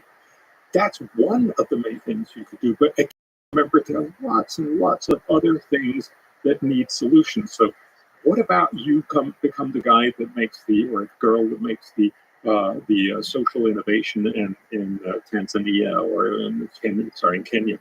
Or what about if you become the person who finds a way that is a much cheaper, more effective way to tackle tuberculosis? Right now, it needs 4 to 6 months of medication. That one of the big problems is once you pop the pills and you're fresh, it's really hard to get people to do it for the other 5.5 months, right? And you need that, otherwise you actually have a big risk of getting multi-drug resistant tuberculosis, which is a real scourge on the earth. So what if you develop that? So the truth is, not only can your life be much better when you sort of ditch that doomerism, but it also becomes much more possible for you to be a positive part of making sure that you do that properly. Why has the world improved so much? Because our parents and great grandparents, they made all this work. This was all their innovations and a lot of hard work. And I'm incredibly grateful that they've done it. But now it's kind of time to pay back. So, you got to do this for our grandkids. You got to make those innovations, make those policy opportunities that'll make the world an even better place. Totally. And to me, there's never been a better time to be effective as a young person, because the internet, connectedness, you can brainstorm with someone in another country just as easily as you can brainstorm with someone down the block when we were kids. As I said earlier, my pen pal with letters are taking weeks to come. And so the key properties, ideally, that young people would do well to cultivate are, certainly adaptability, because change is changing. Not just, the rate of change is changing. These layers of change are all coming from each other. Having an ability to understand the information environment is a fundamental need now. That wasn't a need when we were growing up. We read a few newspapers. My dad would turn on the nightly news, and Walter Cronkite would say, "That's the way it is." I said, "That's the way it is." And that's so not the way the media environment is now. So courses in media literacy should be kind of fundamental parts of curriculum from like kindergarten on. The parents can do the same thing. There's a woman at URI, Hodge, who teaches a course in propaganda literacy. And she said, the history of the word is not bad. Propaganda can be good. It's it's for the church. Yeah. She did a wonderful job with me. She laid this out, but understanding when it is propaganda, like the tobacco, there is hopefully a difference in that and that, but cigarette ads and journalistically acquired information. So key to everything Bjorn was talking about too is understanding how to not be sucked into this information environment and spit out as a paralyzed, doomist entity.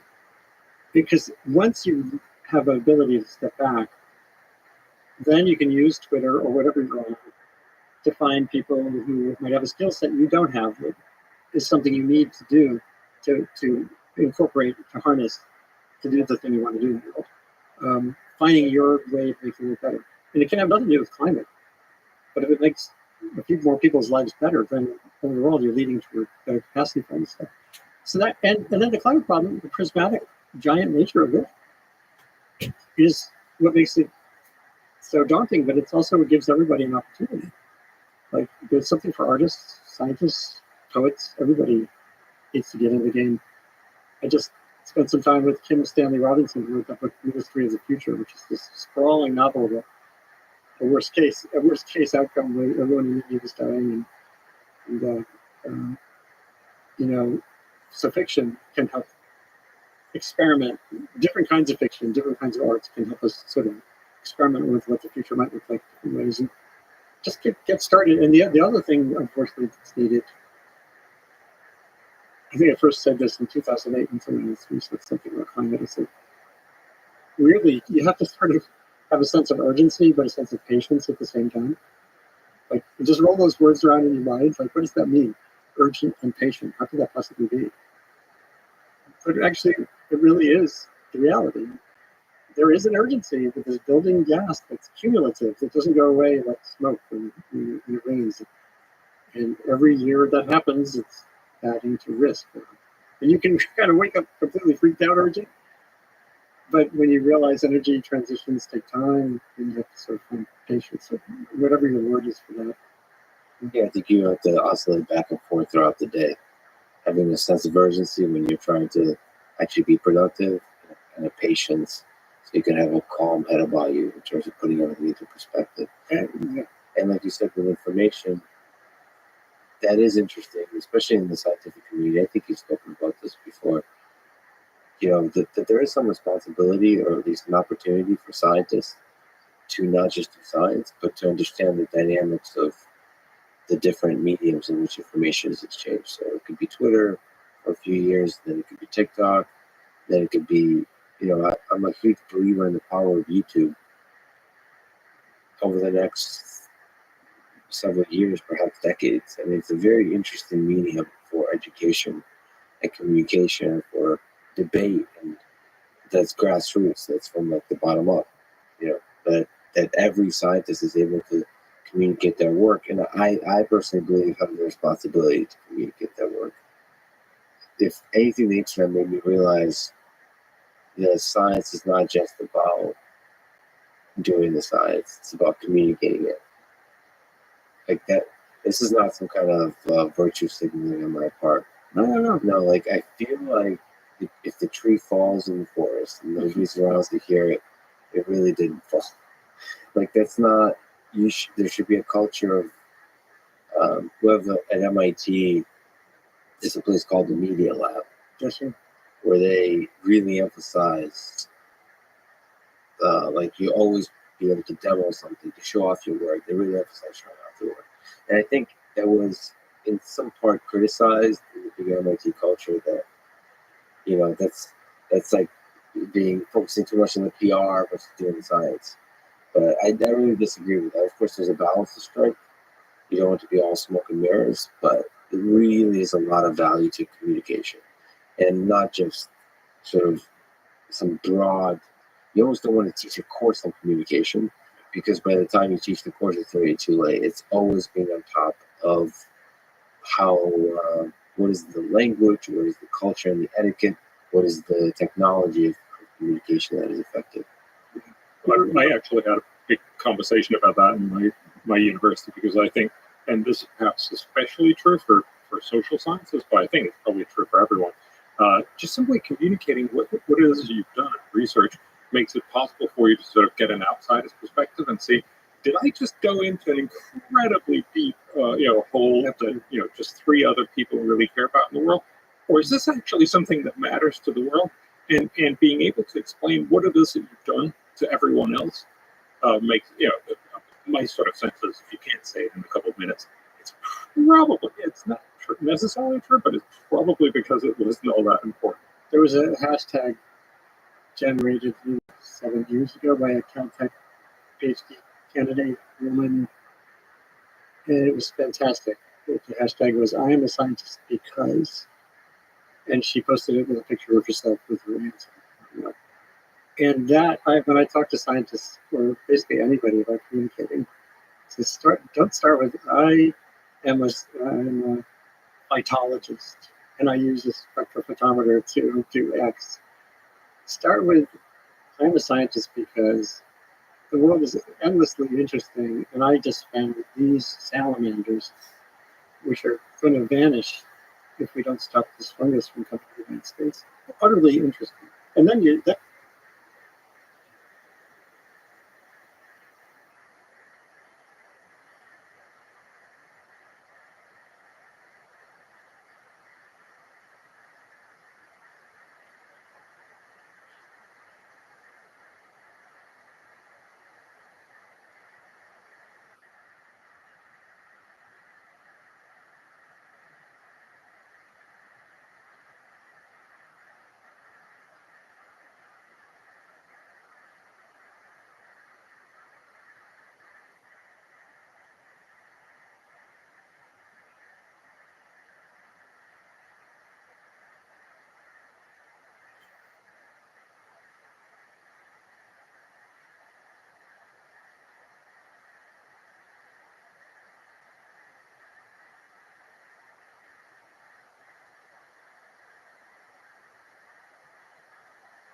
You tell me you can love with me,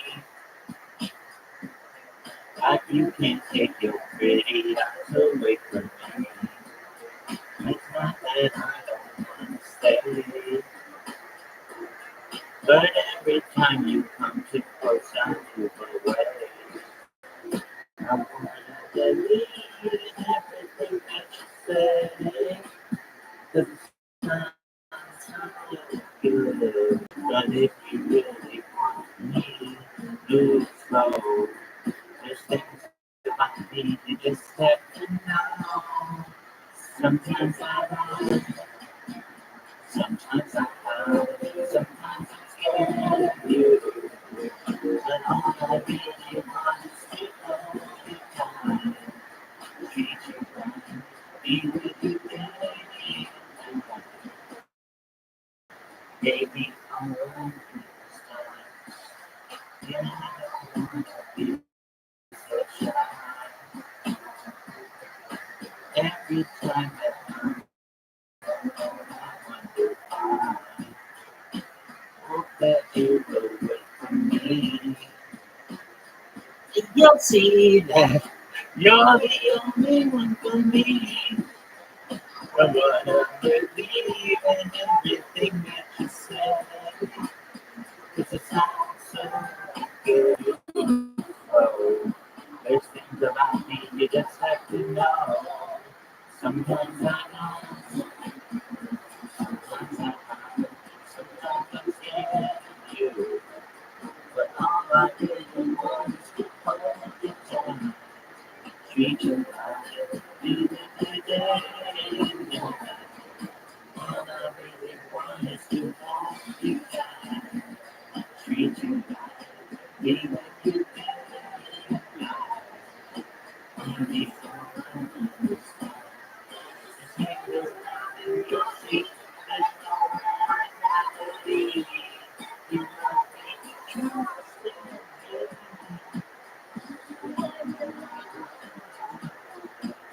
trust in you.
But not, not on the time to make a smile. It's done and I'm waiting for. Easy to see that we did not do it. And they say she's so lucky. She's a star, but she cried, cried, cried, and her lonely heart there.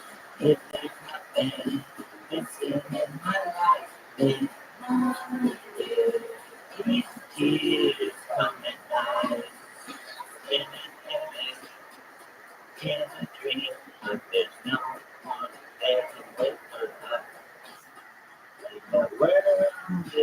spinning, she keeps on winning. But tell me, what happens when it stops? It goes, isn't she lovely? This Hollywood girl.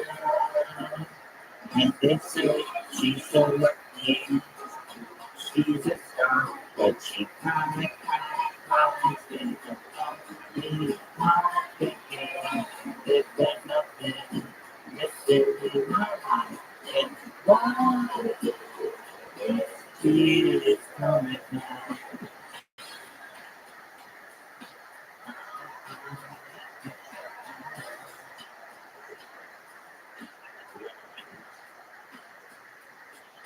Okay.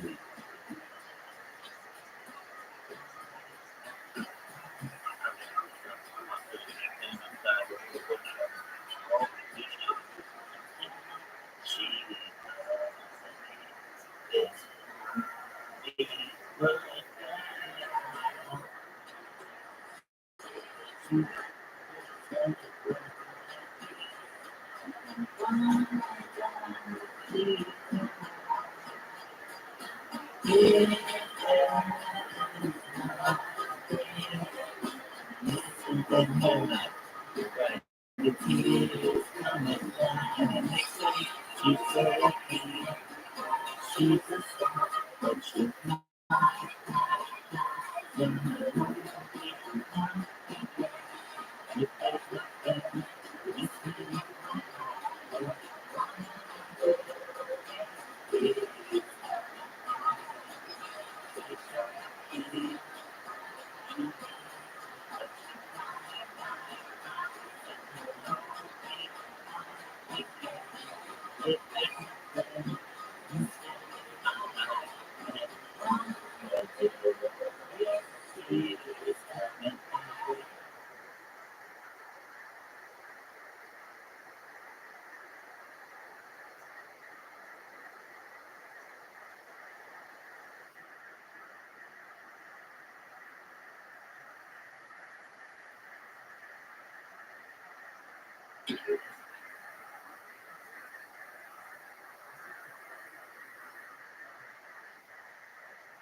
That was amazing. Great job, River.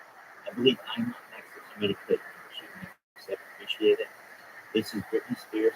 I did it again.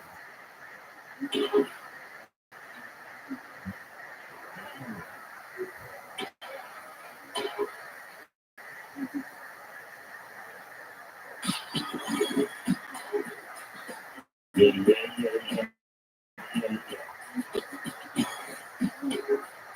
yeah, yeah, yeah, yeah. I think I did it again. I made you believe we're more than just friends. Oh, baby, it might seem like a drug, but it doesn't mean that I'm serious. Cause you lose all my senses, and it's just so typically me. Ooh, baby, baby, ooh, I did it again. Got played with your heart, got lost in the game. Ooh, baby, baby, ooh, you think I'm in love. That is it from above. I'm not innocent. You see my problem is lit. I'm dreaming away, wishing that heroes they truly exist. I cry watching the days. You see I'm a fool in so many ways. But you lose all my senses. It's just so typically me. They all wish I did it again. I played with your heart, got lost in the game. Oh, baby, baby, ooh, you think I'm in love. That is a dumb fun. I'm not that innocent. Yeah, yeah, yeah, yeah, yeah. Yeah, yeah, yeah, yeah. Before you go, there's something I want you to know. Oh, beautiful. Oh, wait a minute. Yes, yes. The old lady cried in the ocean, and the baby down again. Oh, you shouldn't have. Oops, I did it again to your heart. Got lost in the skin of baby. Oops, you think that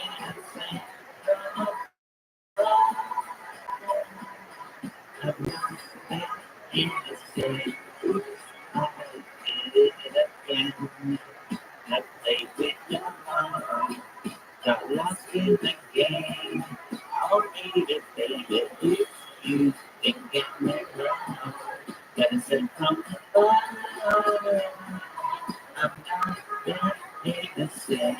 Oops, I did it again. I played with your heart. Got lost in the game. Oh, baby, if you think I'm in love, that isn't from above. I'm not that innocent. Shout out to Britney Spears. Shout out to that jumpsuit she wore in the video. Thank you for the opportunity to sing the next person they know.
better.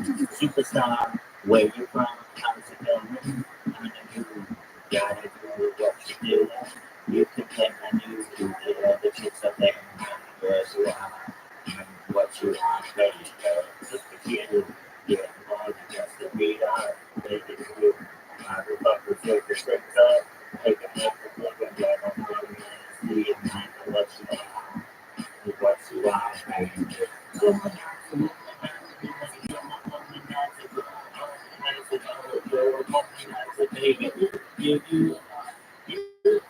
are womanizer, womanizer, womanizer, womanizer. That's what you are. Going on, but that's what you are. I can do it.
then you've got people. But it's the motivation part, because everyone grew up as a kid. And a kid is basically like a scientist. What the hell is this? How does this work? So you can connect with people that way. This other issue you approach is really important. And what I love about MIT particularly, I spent a lot of time there over the decades, not just talking to the hurricane guy.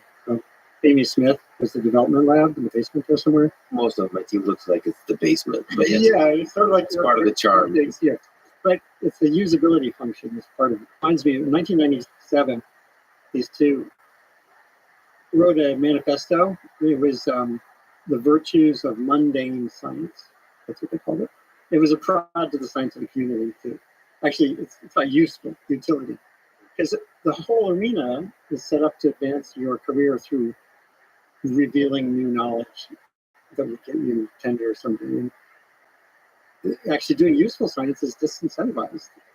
Having a conversation, especially if it involves more than one discipline.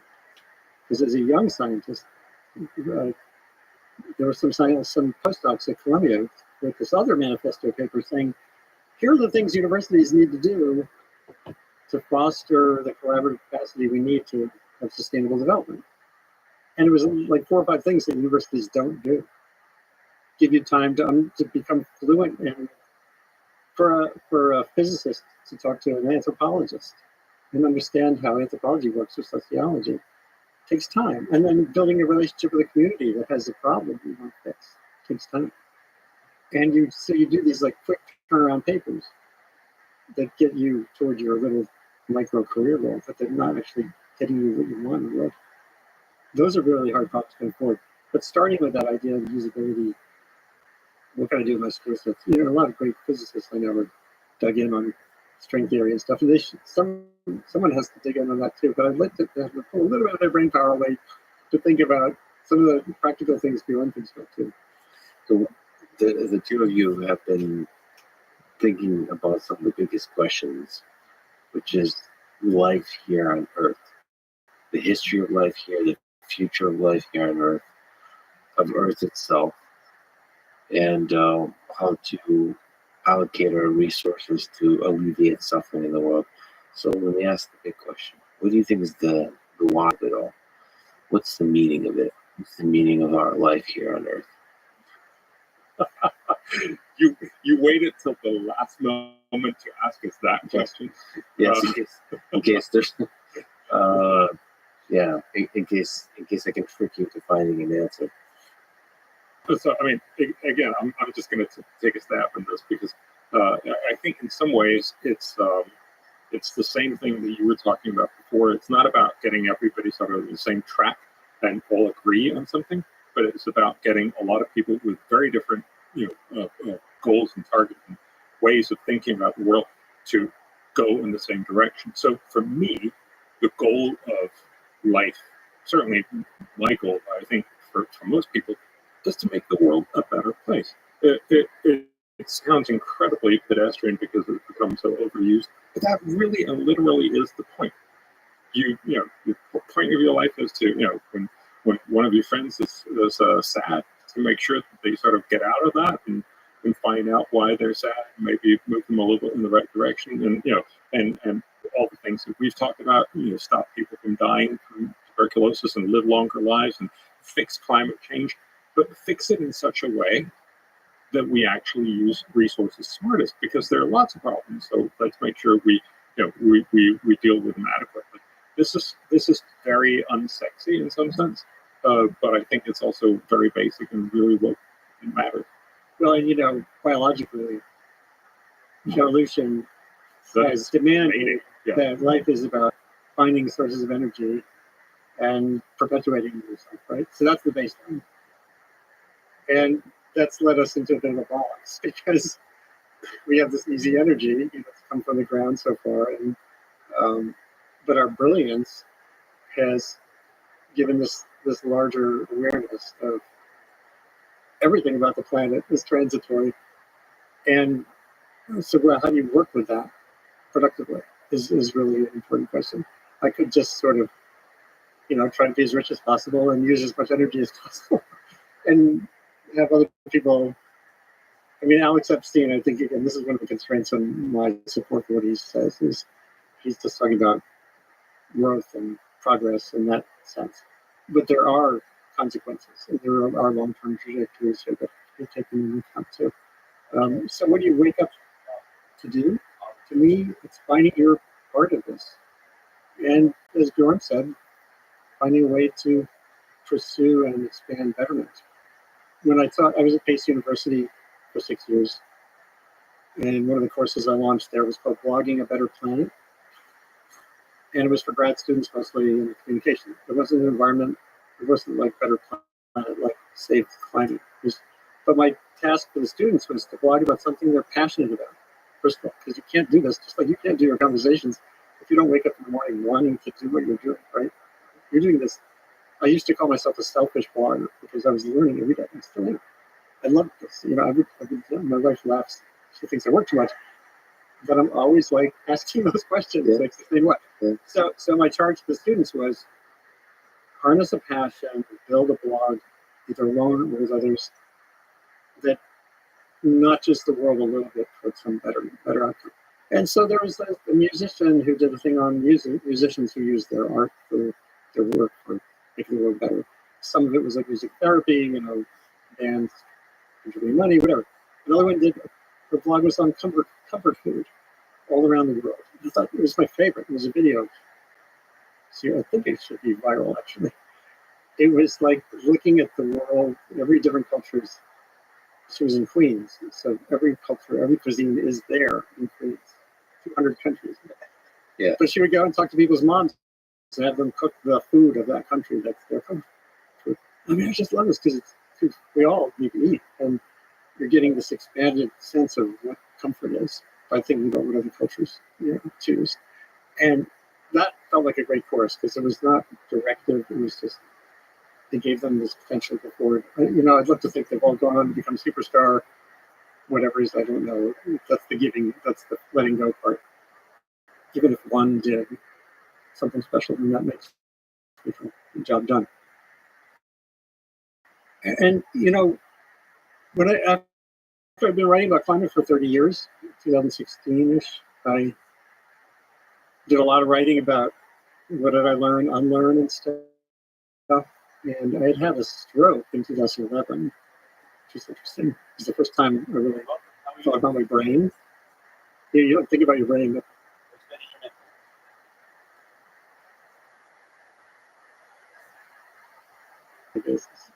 but this is my brain telling me, ding, ding, ding, ding, ding, some weird shit's happening.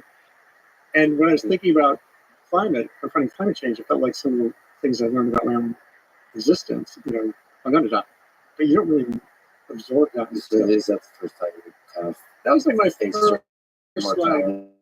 this is really the shit, or at least deep disability if you're deaf. That ability is transitory. And I thought about the climate problem. We're not going to solve the global warming problem. There's no time. But you work on making those trajectories sustainable. The end of life, particularly, you work on making sure other people don't get strokes if they can avoid it. In my case, I was blogging about my stroke while I was having it. I was tweeting it. It was a funny tweet that's kind of mistyped because, Wow. Course we working. Yeah. Right. So let's like share your knowledge, share your learning. And everyone can do this now, like on whatever. But not in a depressing, well, maybe you could call it depressing. I started to zoom in years ago and know what you can change, know what you can't. Grant me the serenity to accept the things that cannot change, the courage to change the things that can, and the wisdom to know the difference. Yeah, see, those three properties are really important right now. Some aspects of this we know absolutely that we can work on. Putting vulnerability, There he is. energy transitions to planet. That's on my mind. How are you doing?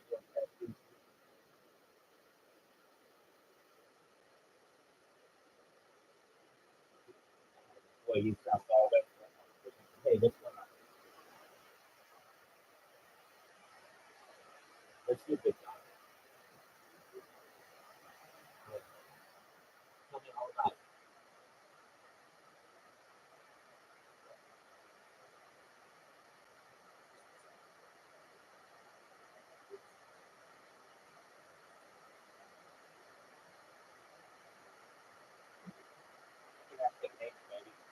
run out of I can still they'll let me in.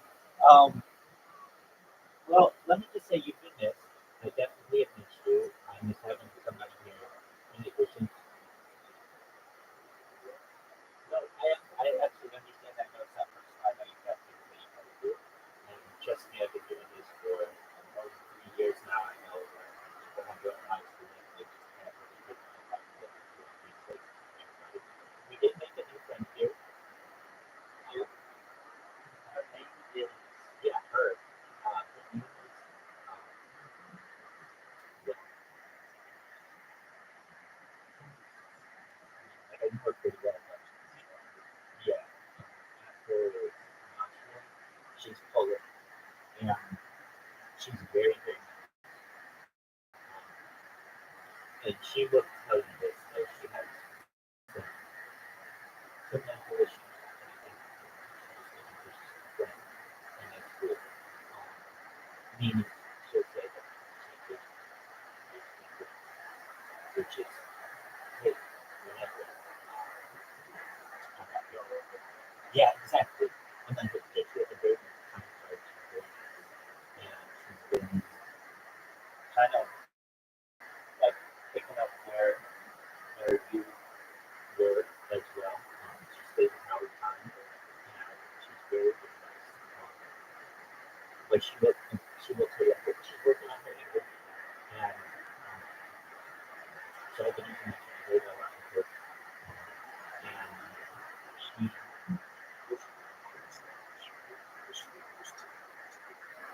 yeah, that's why we really had to yeah.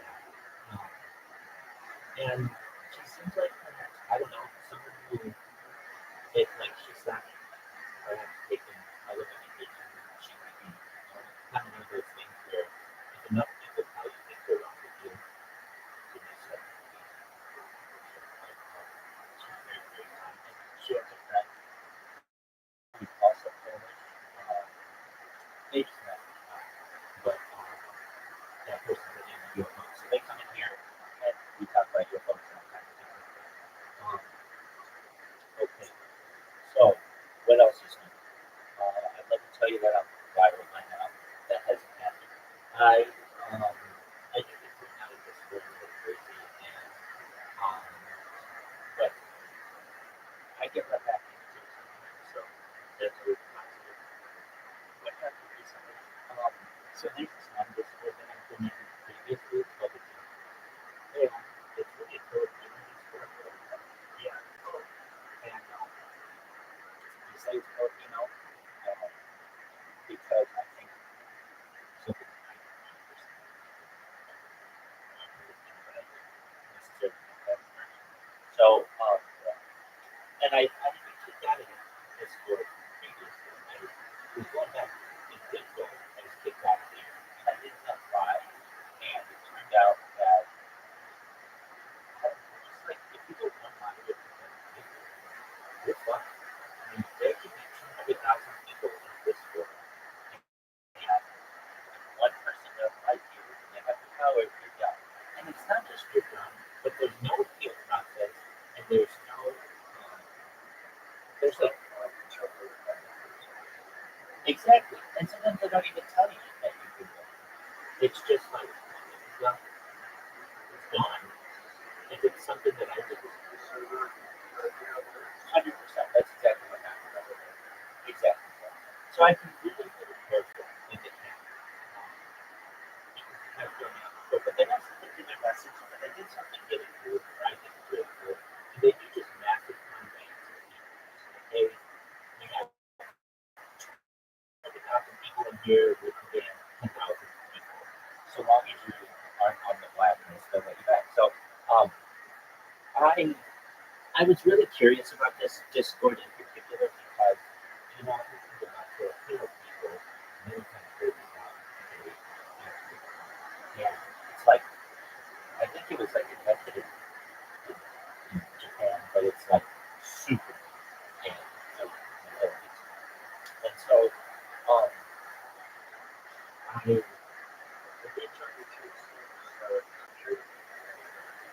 yeah, exactly. It should be really big.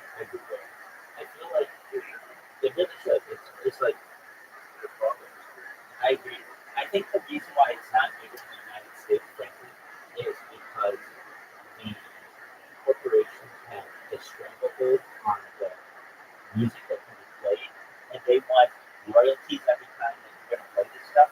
I know that if you're a professional karaoke person, you have to pay for services, that they have to pay royalties and such. If you're in like, I don't know, Thailand or Indonesia or Philippines or Korea, they don't give a shit. Exactly. So it's really big. Well, about, I don't know, like a week and a half ago or so, I couldn't in my not that long, but I started just doing my normal thing where I go into it, and it's a big piece of and it's actually twice as big as the karaoke. So I would go in there and I would, I just kind of want to get my phone on it, so I turn on my camera and then fall asleep. And the next day I wake and I get a message to me saying, hey, turn off your camera. And I'd be like, okay, like I fucking played it. I understand, I get it, but it's like, look, if you don't want people to turn on their cameras, then make it so you can't turn on their camera. Why are you putting on me? And that I have my camera on when it's allowed, and I'm not against any of the and they don't have a really good answer for it. That basically, like, I don't know, yeah, exactly. And so I recognized, like, okay, they don't want me to have my camera. So I do this other thing that is a share my screen. So I just have it sharing my YouTube. So it's like, okay, if you don't want to watch my camera, then you can watch my YouTube if you want. And but to their credit, and I'm really going to say this to anybody that I they're they've been so sweet with me, really good. And I recognize why they don't want me to my camera. Because sometimes in the middle of the night, this thing is popping, and it'll get like 60, 70, 80 people in one room, and you can't have your camera on with more than 25 people. So basically, I'm the dick who's asleep, and they're trying to like invite more friends in, and they can't because it's a limit of 25 people.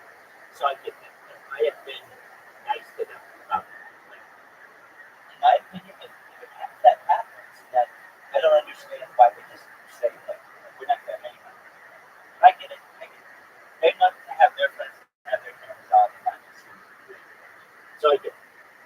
And that's been cool. So what I've been doing is slowly making friends in there, and then the big thing is they have 24/7 video, meaning like all the time somebody's video, and that's really I get enjoyment out of that, but also it makes me realize that I'm not like I have a purpose and that they're participating. I'm not there to just reach out and they're listening.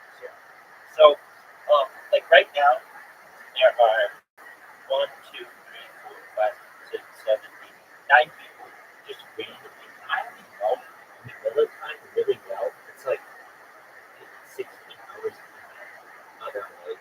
But I do it by like 8 hours back. So right now it's like 4 p.m. and about let me check that. Yeah, it's about 4 p.m. And about 8 a.m. Pacific time. So like I've been staying up all night. It gets fucking wild. They'll get 30, 40, 50 people. Not every night, but some nights, like a lot of people. And they'll sing all kinds of songs. And my big thing is just be really respectful. I sing just one song with like move on, but like after every song I even have just that phrase I say, thank you so much for the opportunity to sing the next person I go. And it's just like, wait, I want people to want to be with me.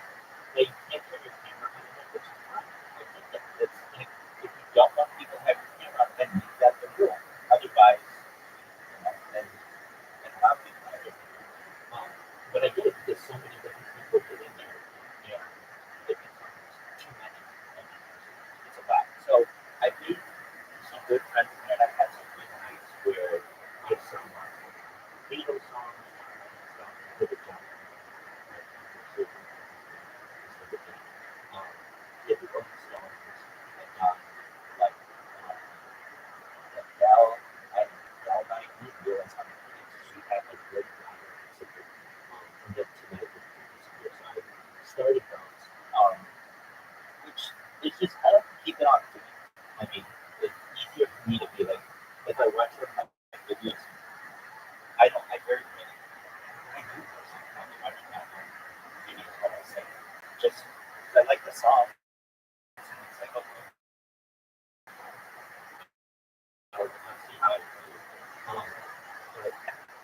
So I have exactly. And then I kind of like I have in the past had it so that like I've done every major song of a certain artist, like Billy Joel or Simon Garfunkel or whatever, and I listen to like the entire concert right now. So that's been good. It's been good. I made a lot of friends in there. I just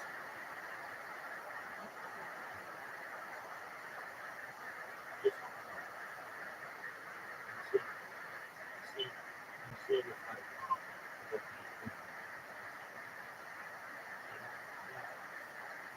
what it is about these fuckers, these Wall Street guys. Basically, I'll say this.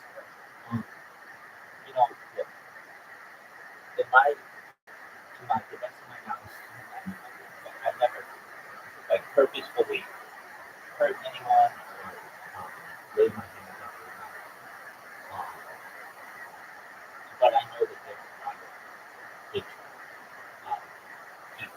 And basically, when I come in, they see my name and they either want to get me for something. They look at me and get like, or my name.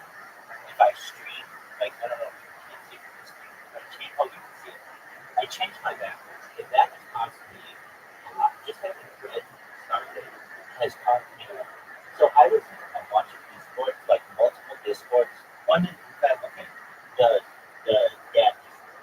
It's called Dad's Discord. I've been in there for months. No issue. Live streaming, everything. I changed my background. Boom. I get fucking there. Within a day. And it just made me say, like, okay, somebody did not happy. Like, if I've done something for like over 100 days consistent, no issue. The only thing that I changed is the fact that I have background and now you're raising it. You need to get to your citing all these reasons to ban me. I just get curious. Like, why? What's the name? And especially in the Wall Street Bets, this they have three of them, and they're just there's no warning, there's no communication, there's no like if they're in Discord and say, hey, we think you're advertising, okay, that's fine. Just warn me ahead and I'll change whatever you might like. And then I'll ask you, does this work? Whatever. But no, it's just it's that you're gone, there's no knowledge that you're gone, so you're searching, hey, maybe wrong, etc. etc. And I just don't like that. Almost I mean, I get that it's a give and take, that these are private organizations and they can run their companies that I get that. But to some extent, I feel like they're using public, um, some of the public's either land or some of the public's um, utility to some extent. And like, just like NBC, ABC, CBS, and Fox, all their affiliates, they need to keep a license. Like, and that goes back to like, like the broadcast television. In order to use the public airwaves, you need a license. And that means that people complain if the corporation wasn't doing what they thought was right. It's like, okay, we'll pull your license. And those licenses are very valuable. But with these private organizations, they don't have those licenses, so that people can do whatever they want. And it's like, okay, that's fine, but there's no public alternative. And when it gets to that, then you start to become like a utility, like a power company or a water company, where you're so large that there's no alternative. And it makes me feel like there should be some kind of like, there should be some kind of uh, policing of the metaverse, so to speak. I watch these fucking podcasts all the time. Mark Zuckerberg on quite a bit for like a few times. And he basically has total control over Facebook board of directors. He's a major stakeholder in everything that he wants gets done. And it's like, that's not how this is supposed to be, where one person basically has a monopoly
basically this guy and we kept talking about drugs, and I was like trying to be his friend, and I was like, oh, okay, cool, like giving him like emoji thumbs up and things like that, and they didn't. It was like, I was going to like, no, he was the person who loved me, and then I got the answer, and then I just wrote it just like super stuff. It started how this is no learning, no communication, but you do it. And that's just kind of how it is now. The thing that for here in this school, I don't know that I tried that, but the only time I would say to you is if you are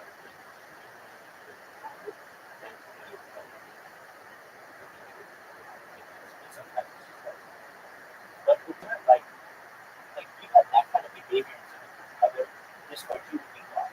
And so I heard bad people for like there's a guy his name is Johnson. I got to know him very well. And he will come up and he'll make this thing like a swastika, do all these things to try to scare me. It's like, what the heck are you doing today?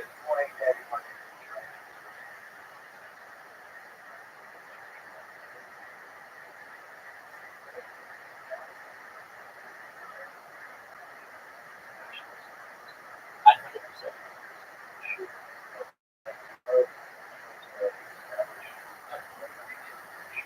Or I get out of there. No, exactly. Exactly.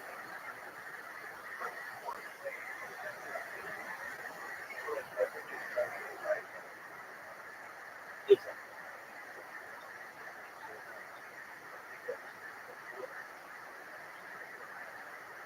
Exactly. 100%.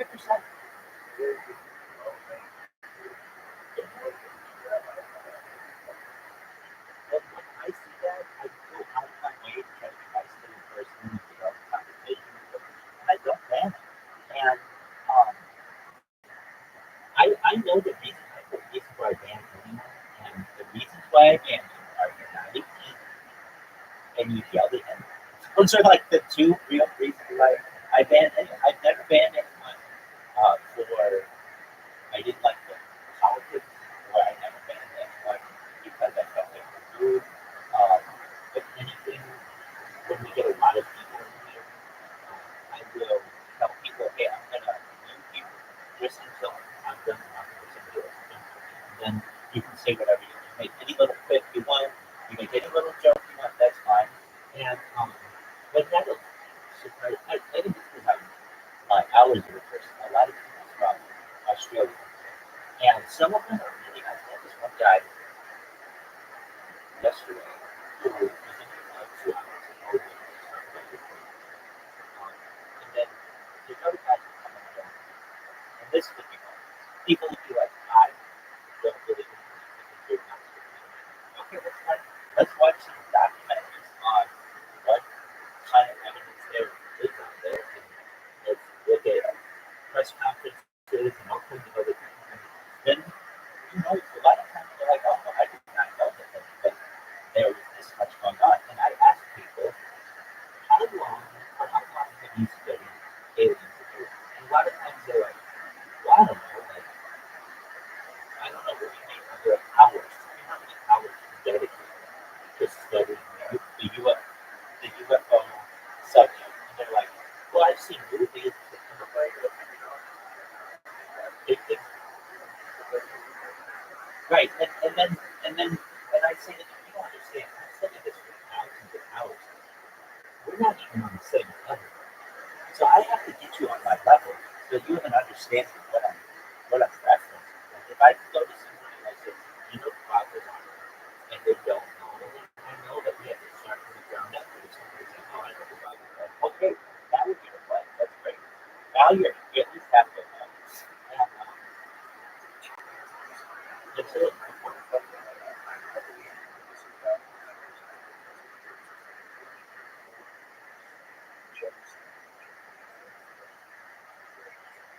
Yes.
Right.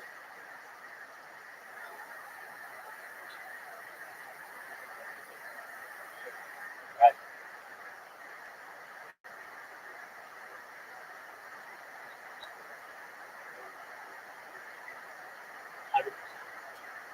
Actually, looking at the well building, that's the most populated place you can be.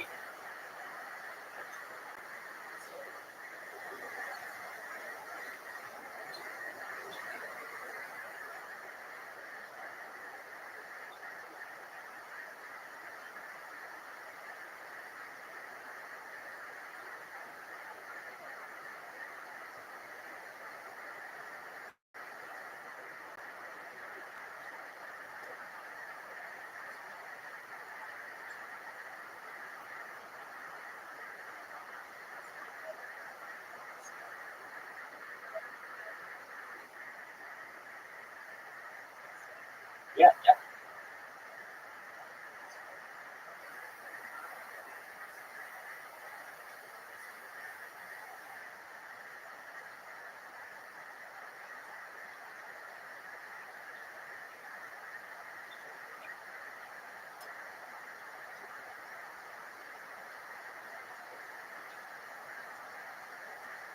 right. Well, more is to know to get to a certain point where there's not much more to know. I know people can say, right,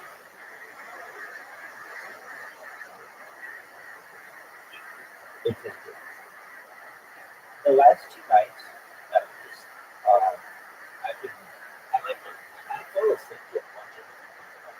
I've got KFI, I've got Lex Friedman, and then I've been listening to Bill Schneider. You know, Bill Schneider is he's Nelson, yeah.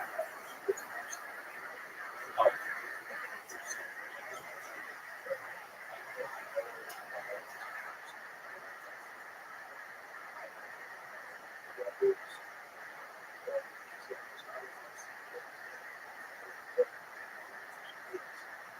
he's very good.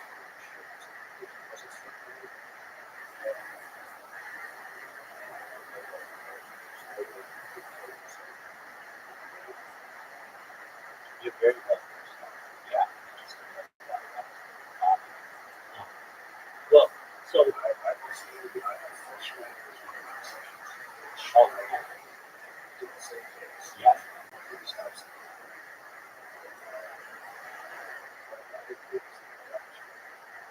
Okay. Yeah. So that's we're in line with that.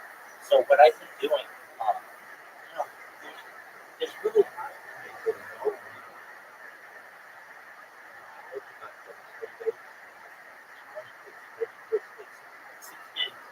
he's been like,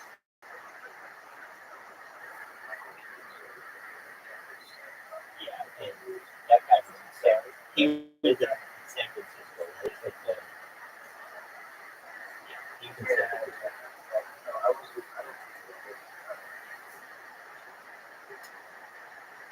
Paul Beverly, Paul Beverly.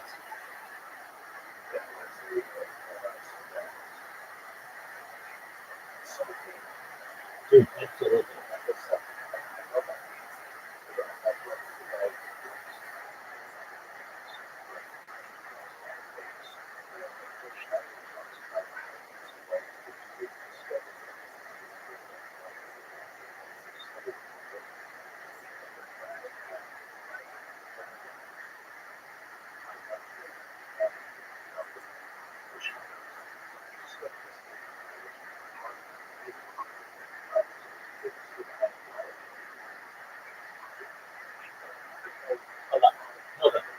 Dan Burrish.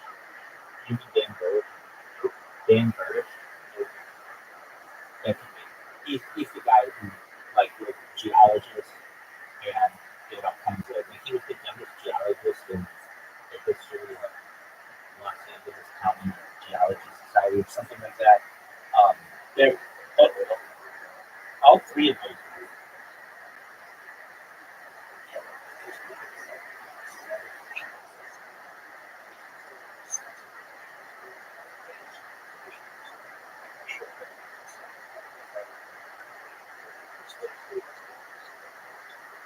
Well, that's the thing. It's so mysterious, and I would have thought that we would have learned something from all of this within the last 30 years. I mean, really, as I understand, just during the time, um, basically, the U.S. government needed to cherry in one area that was spread out on so when there's the Hickory Mesa, there's like a big area down. And then, but apparently, I did not know this, that Guinness is the per capita, the number one place in the world to see UFOs. I did not know that. I would have figured that would have been like that. So it's very popular to see these things. But the best deep dive into it I've seen from the public angle was I remember the show UFO Hunter. Okay, so they he's like on the government history. It's like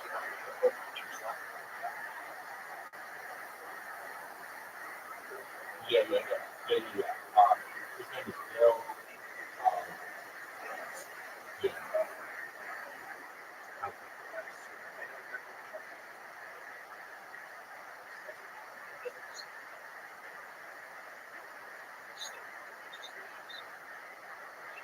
William J. Burns.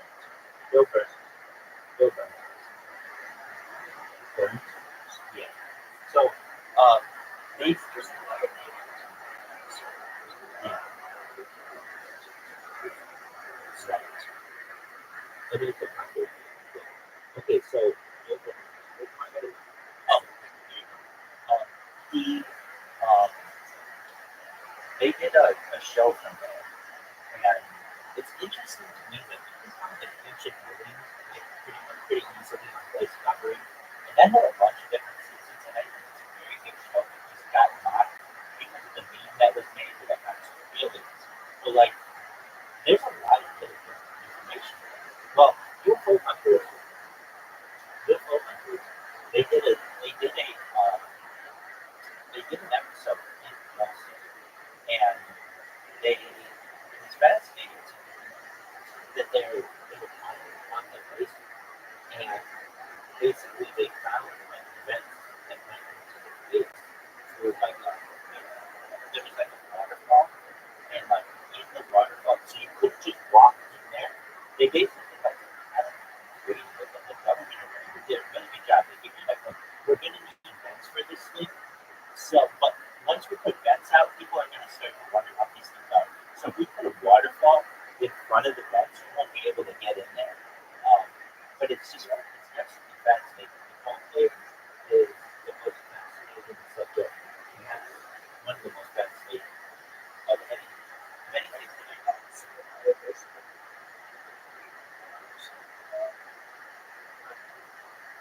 Yeah.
Yeah, yeah.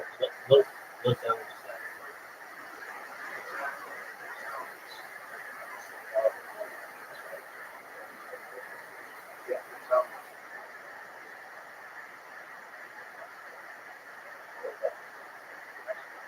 Yep.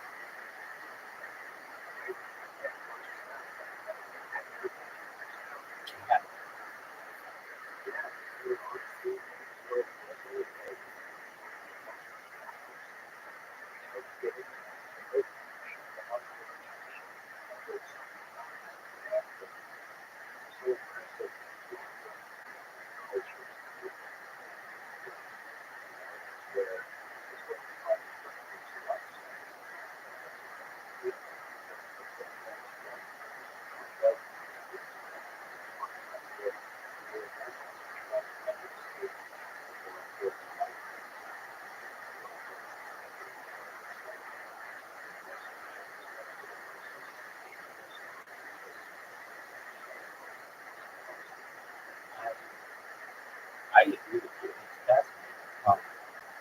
I mean, with its connection to Roswell and the crash of Corona, and its connection to the Manhattan Project that Kennedy site, and its connection to one of the weird things. It's just a weird statistic about the state. The state has more PhDs per capita than any other state. It's extremely well educated because of Los Alamos that. And the secrecy in Los Alamos laboratory, like I've read, I mean, I've looked at it, Google, everything, Google Maps and stuff. One of the things that I really that fascinates me as much as these secret places, I mean, I can get into these secret places, and um, at least Los Alamos, it has like its normal way to get in, but then I read that there's like a secret way to get in. You can make dollars and like or something like that. Um, yeah, like basically you can just park your car just to look like a normal person, very similar to the jacket flights like go out of America. And the fact that like every single day that people have to go to work in these things, they have to do it secretly in their house. Yeah, exactly. Just like that in your house, which I believe also, I could be wrong, but allows you to become underground, entrance for that. And because if you're a house, there's no other way. But welcome, welcome. How you guys? Living the dream, Doc. How are you, Mr. Chuck? How you doing, Colin? That's good news.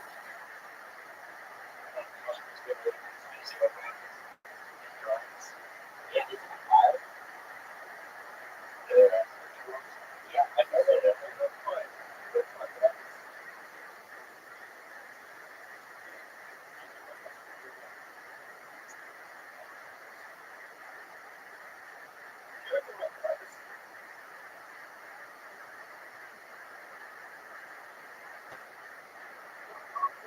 It looks pretty cool. Is that important? It's just like a white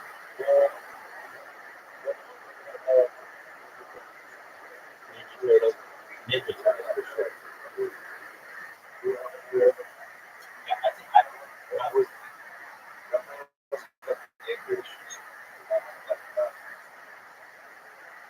if you can have fun though, it's gonna play with my friends. But Rock House is a great thing.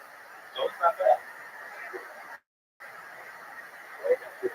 I do that. I do that.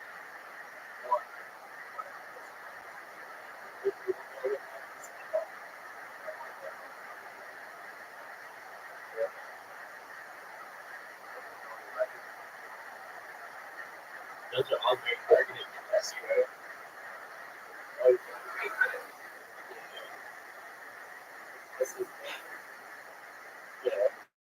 Doug, okay, so if you're comparing, like, the sweatshirt guy is cool, but not even the same level as the Ninja Turtles.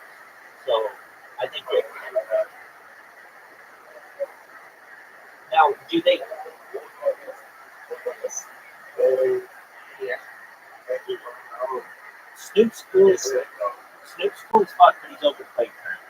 He's everywhere.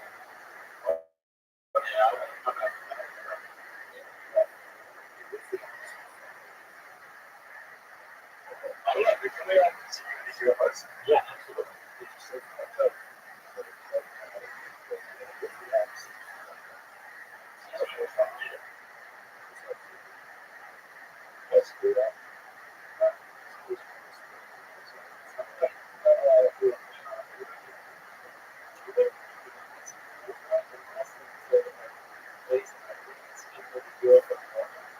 Yeah, that's not going to be on me, but I would endorse anybody who did that.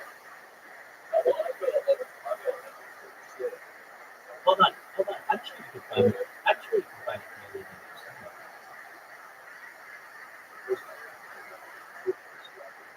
Yeah, hold on. I just saw it the other day.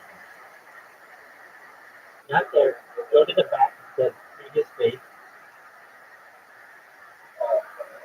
You're good. Is that his? Yeah, it didn't look like that though. It looked like a temporary break.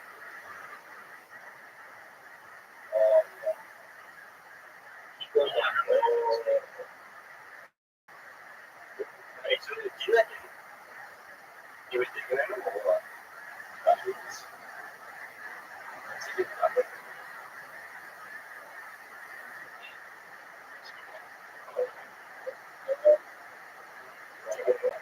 Can you scroll down more? Sure, we can talk about that. Sure, what would you like to discuss?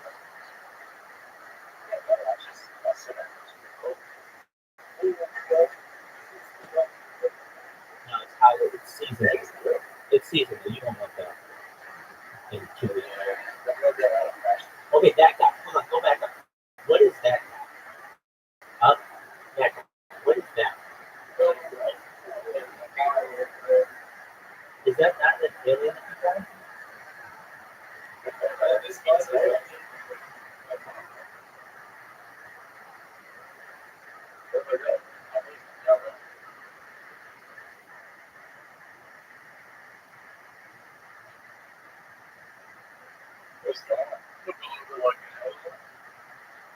So, so if you'd like to talk about the drones that are on,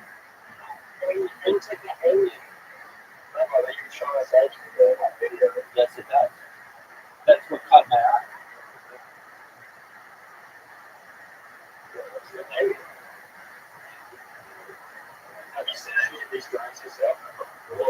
No, they've been connected, which is close, but not. I've looked, but I haven't seen anything up there.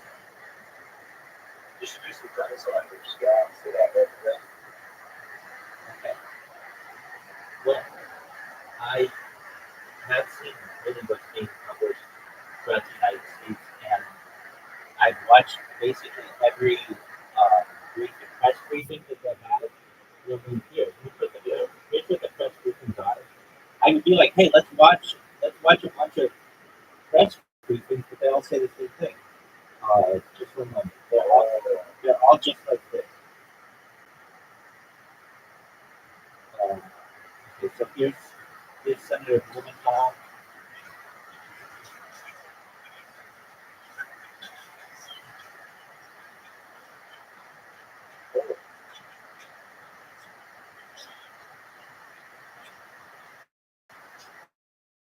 So I mean, that's a city senator. Here's I don't know. This is from like Fox News.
There's this kind of thing. This guy just fucking deflects everything.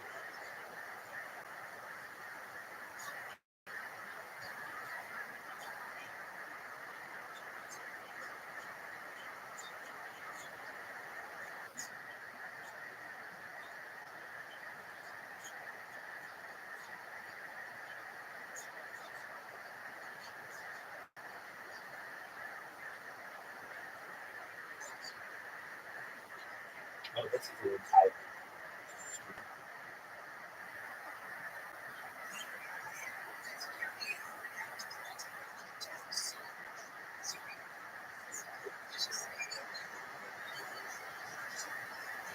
You don't know, but there's no reason to worry.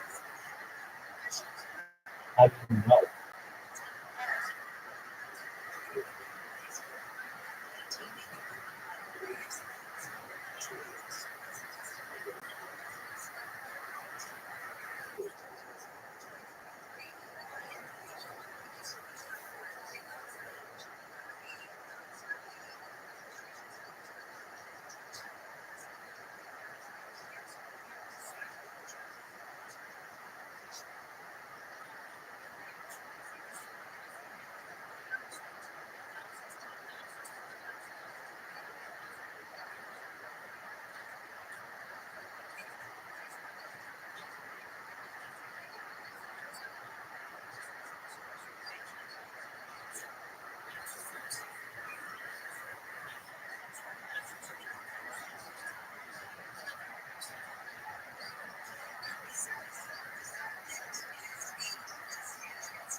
They run it.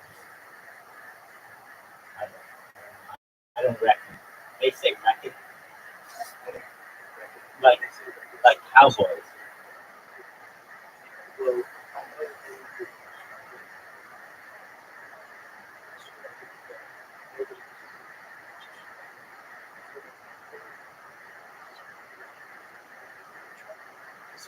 Yeah, that could be out there. I mean, but yeah, they say it's like,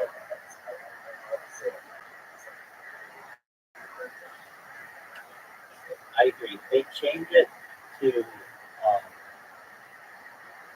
the word think to reckon. Do you think? Do you think these aliens are real? Do you reckon these aliens are real? And it's almost become, yeah, it's almost like they've replaced the word think.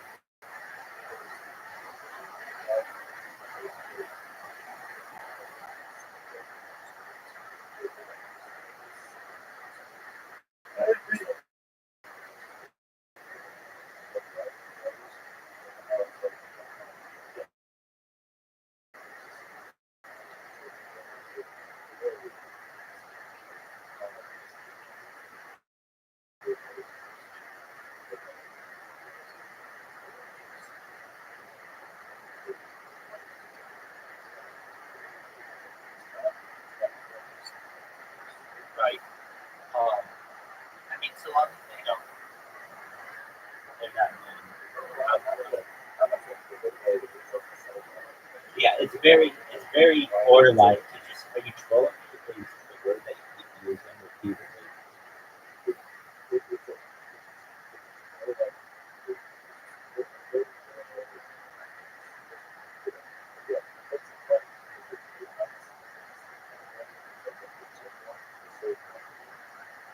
Yeah.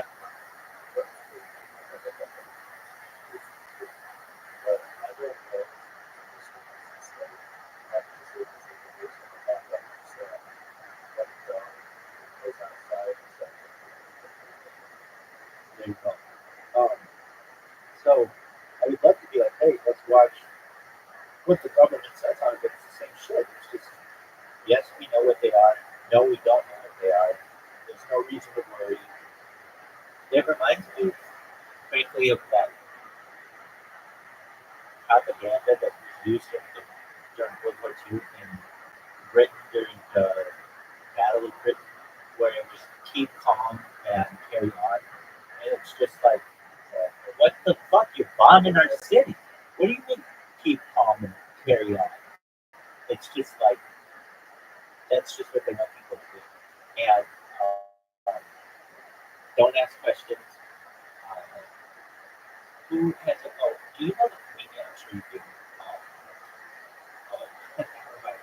How am I forgetting this comedian? Listen,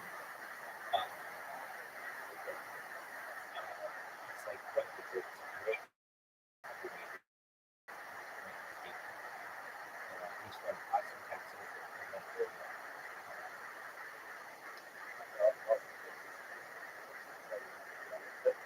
Two,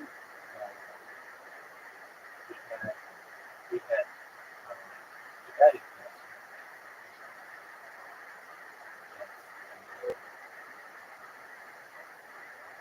he had an APS memo on the board. Yes, this was the last no, Richard Jim, I remember that. Yeah.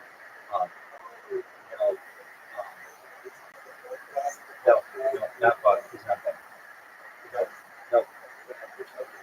No, no. It's interesting. It's another one of these things. Bill Hicks. Do you know who Bill Hicks is?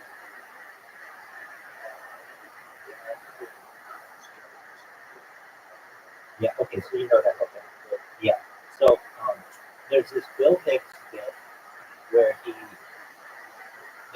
I think it's when he's talking about killing Kennedy or something like that, and he does this thing with the microphone where he's like, "There's no need to panic. Everyone, go back to your homes and continue to consume." Like basically that's what I feel like is being told to us right now. Bill Hicks was one of the great comedians of all time. I did not know. Um, so Dennis Leary basically came, and I did not know that stole Bill Hicks's hat. And that's why Dennis Leary has, who Dennis Leary is?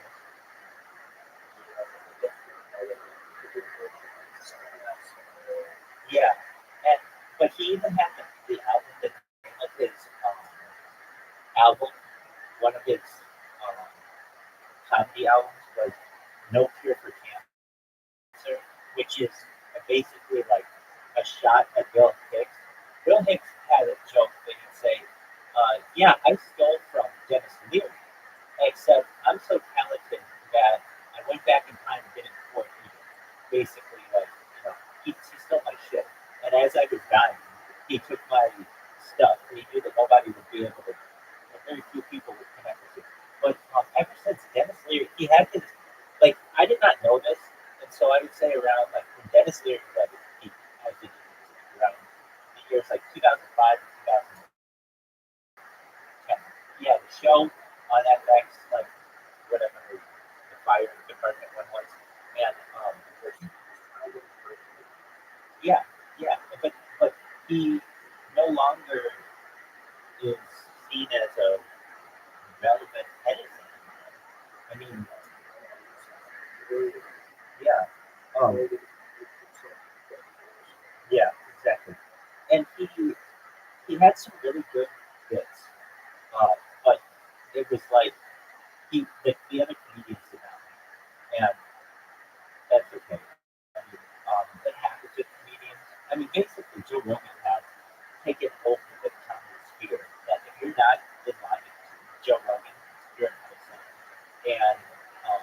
got his posse basically, and Joe Rogan does not like people stealing other people's bits. And I get that. I 100% get that. But I think we're at a time, and I think if there was like an event that happened where you could say, look, we're missing out on some really good old bits. And because people are afraid to reuse old material of other people, they consider it theft, comedy theft. I don't think there's anything wrong with saying, hey, here's a Lenny Bruce bit that I'm going to do. Shout out to Lenny Bruce. I hope I do it justice. And then they just fucking do it. I think, and you will make people fucking laugh and you'll get credit where credit's due. And I don't think there's anything wrong with that. People may be saying, oh, you're just parroting what someone did 70 years ago. Well, guess what? Nobody's going to fucking hear this comedy anymore. If nobody's going to go and listen to it like Lenny Bruce traffic, he has just some zingers that still work today. And if you give the comedian credit, I don't feel there's anything wrong with it. It's almost like playing a cover of a band. So the band playing a cover. If you go out and say that, like people know, like, hey, this is a song by the Beatles, or a song by the Rolling Stones, or a song by whomever, Cher, or the Madonna, whatever. So long as people know, I don't think there's any issue with it, especially if the people are dead. And but I get it. It all gets into estates and people's, families who are basically like still have royalties on this stuff. But to me, I feel like you can breathe new life into a lot of this comedy, and so long as you give people credit, and there's nothing wrong with that in my opinion.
Yeah, exactly.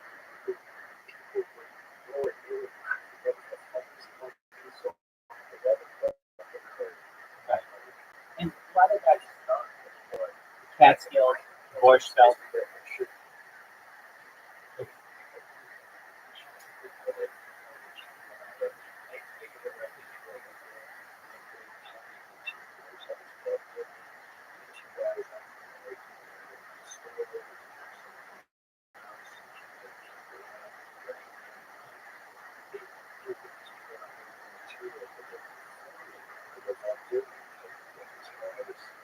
At a certain point, then they become actors. Yeah, or play. I think.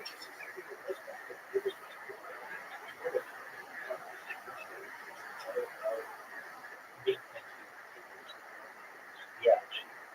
Well, and I just don't feel that it has to. I think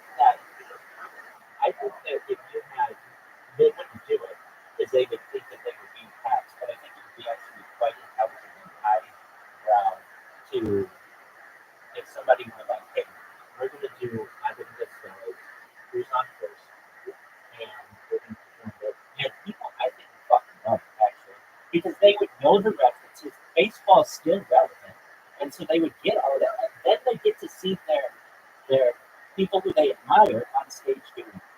Yes, but if you're up there making jokes about the Cuban Missile Crisis that aren't relevant anymore, then I don't think that is um, so it's gonna have such good reactions. I mean, Joe Rogan's done this thing, and I just watched so much Joe Rogan that I'll give the example he gave with Lenny Bruce. Chris was like he was jailed for free speech and what for breaking like modesty laws and things. And it's really it, it, right, but he still has something that is very. He still has some jokes that work.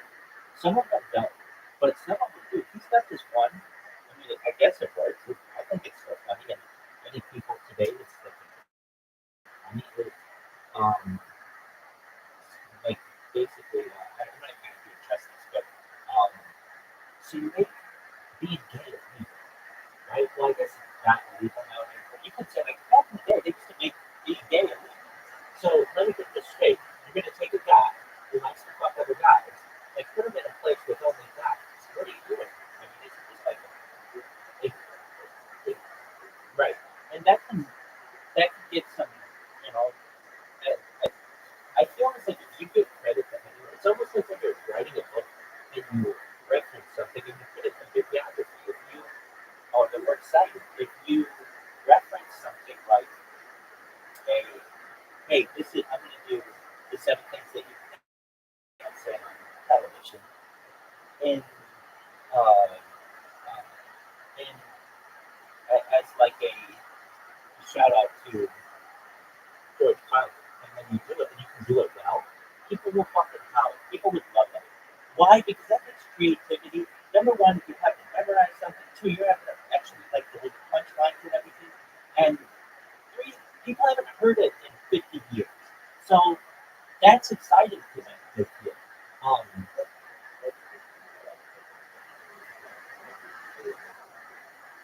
Exactly. And and you can put your own and you can put your own take on it, where you can be like, and you still can't see these say these things on television 50 years later.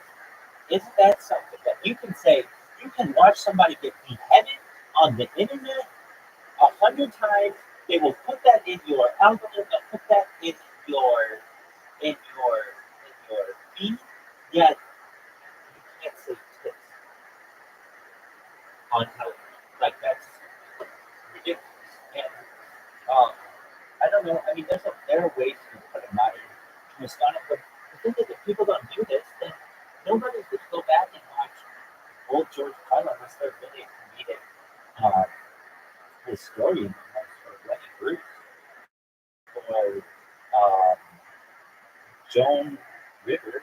I mean, they just don't. And comedy today is so.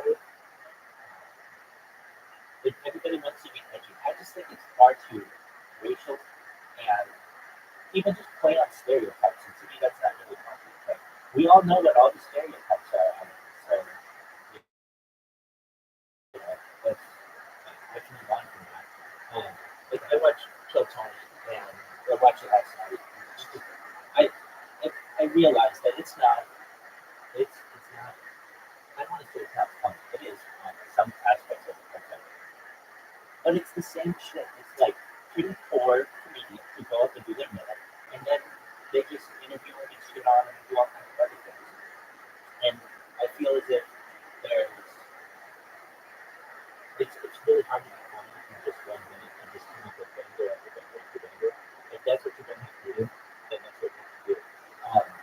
But I don't know. There's something to me about the nostalgia, like you used to, of comedy of yesteryear. But what ends up happening is if you're really good, then it becomes the Dyson, where the audience is doing the bit alongside you. And I think that's actually the best it can be.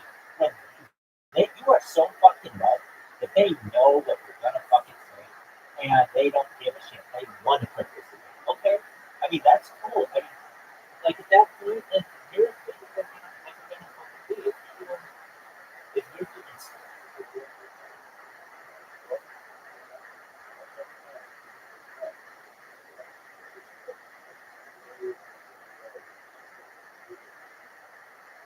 right, I just want to give you a heads up. In the last like I don't know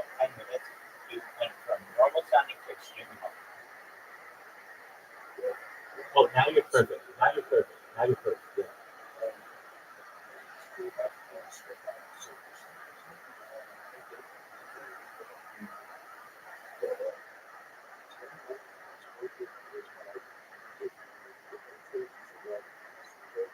Okay.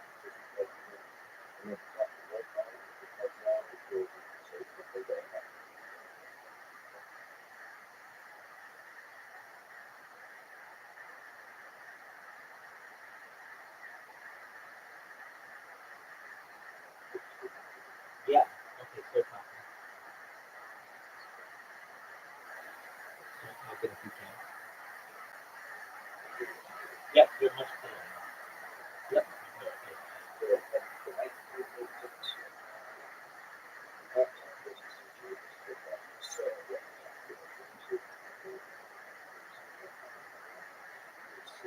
Oh, I don't want you to have to do that. I don't want you to have to do that. Let's see if we can focus with your laptop. Maybe we should talk. Was there anything you read?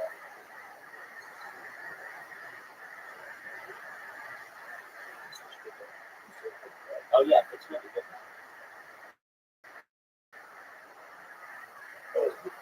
Yeah, I would say so.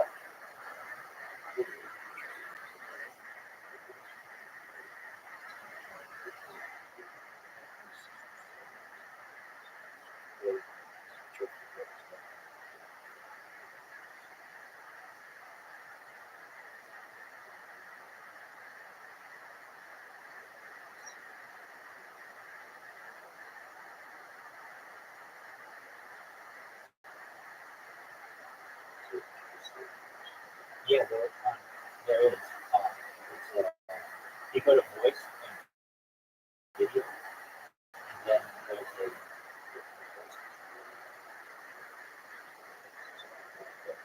oh, yeah,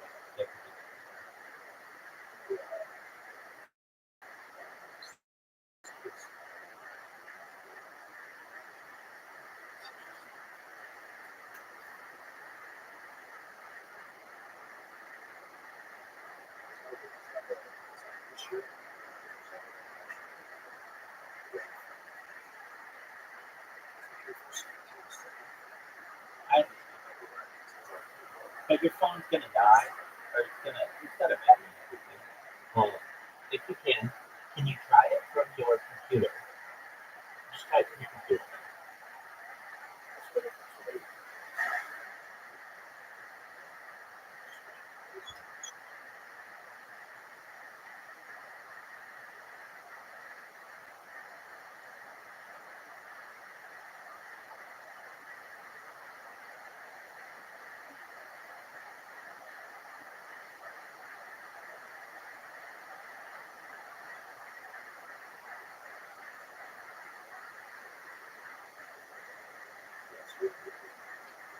Is that your computer?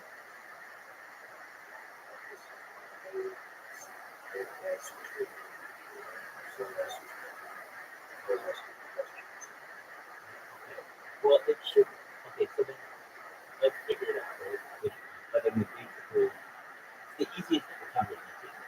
So go back to your computer, ask me questions, and play around with the settings.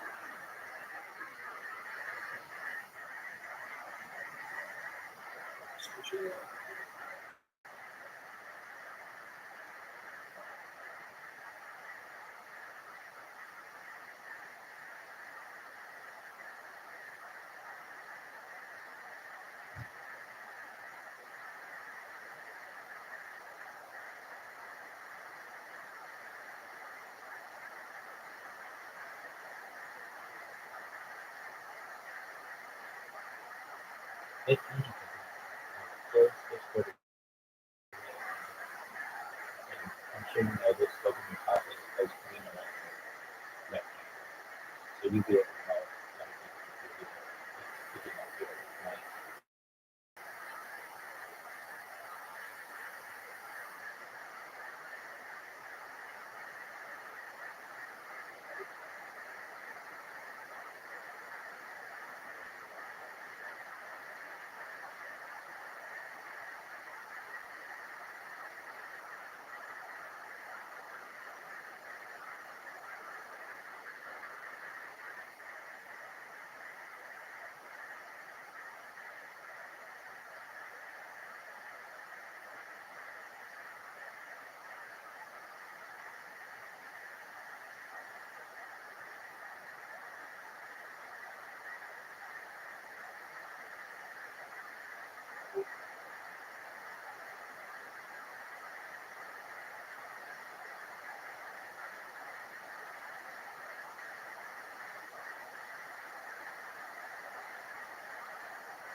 Okay, now um,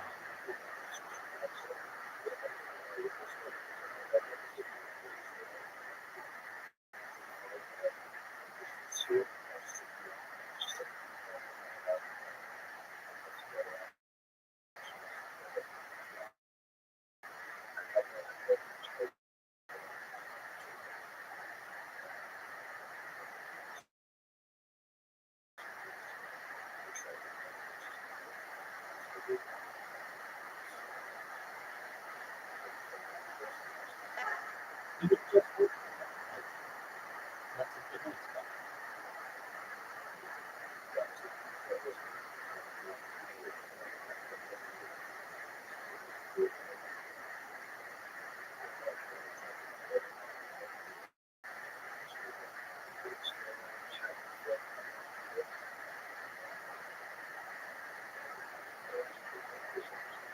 Okay. So, what are the options you get when you press that little button for input device?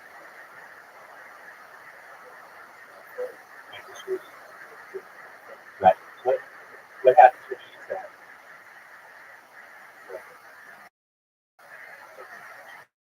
Okay.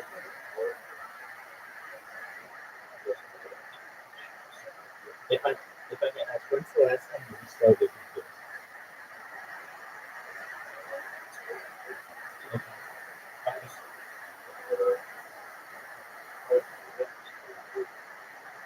Okay. Um, yeah. I usually that's the best thing to do. Just let me know that we're working with everything. So do it. I'm a patient manager, and I'll be right there. Excellent. Excellent. Shout out to Caspian Sea for working through this. Shout out to Rabbi for having to take the wins.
Hey everybody, I just want to introduce myself. I'm Rabbi Rothschild. Just wanted to let you know it's a privilege to be here, and I hope everybody's having a good day.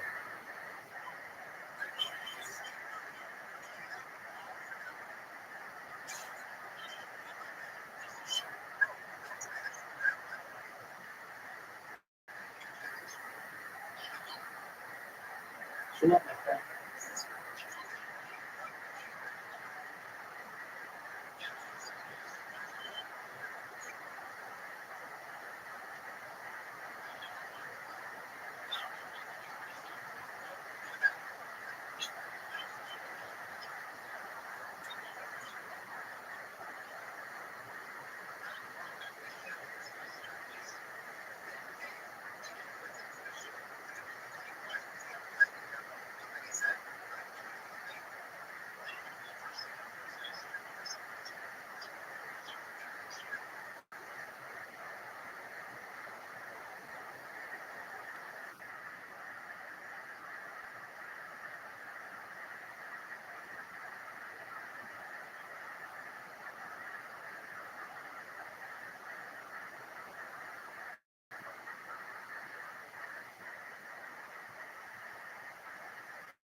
Hey, I didn't mean to cause any issues. I'll leave. I just wanted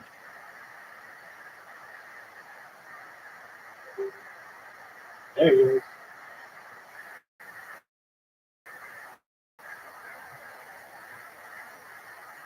Okay. You sound really good right now. Well, I didn't even because of my sense. I swear I was saying this morning. So what I did, I did this morning. I did my sister breakfasts. So I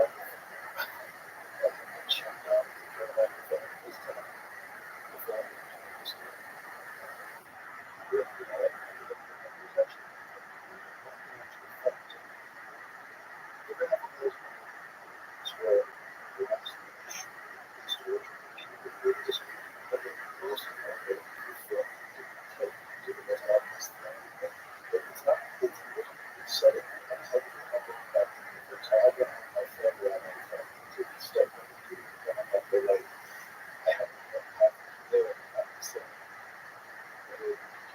Right. Exactly. No, that happens, man.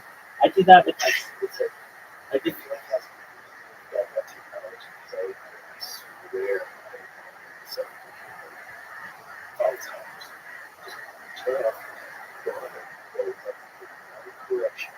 This is the first time I can shut down and have it restart. Yeah.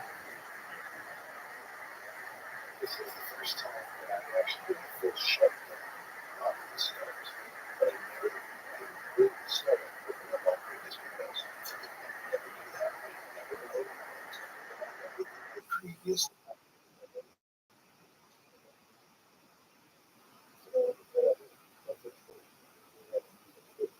Hey, I made my own little mistake. So whenever I was like, these Wall Street bets, guys, they won't let me in. Well, they hate, there's no doubt about that. But they got this stupid captcha that you have to do. Like, if you join the Discord server, you have to do a captcha. But it's not real obvious that you have to do the captcha. If you don't do the captcha within like 10 minutes, you get kicked out. So it makes you think that I get banned so much that I think that these are banned. But anyway, so I went in and I was like, um, hey guys, I just want to introduce myself. Literally the words I said. You can watch them if you want. Hey everybody, I'm Rabbi Rothschild. I just introduced myself. I hope everybody has it. And they come in with, that just made my day shitty and fuck you and all this other stuff. So then they start clicking on my shit and they're like, hey, you're streaming us and everything. And I come back in and I'm like, hey, I didn't mean to cause any issues here. I just introduced myself and I just hope everybody has a good day. And but like basically it's almost like I'm just hitting a fucking hornet's nest with a broomstick and it's whatever. I am tempted to just start streaming in there with them muted and see what happens. I don't really feel like I'm gonna see what happens. I mean, what else is going to do, right? Exactly. Yeah. All right. So I'm gonna leave. Uh, Karaoke. Shout out to all the people in karaoke. You guys are amazing. I'm very, very kind.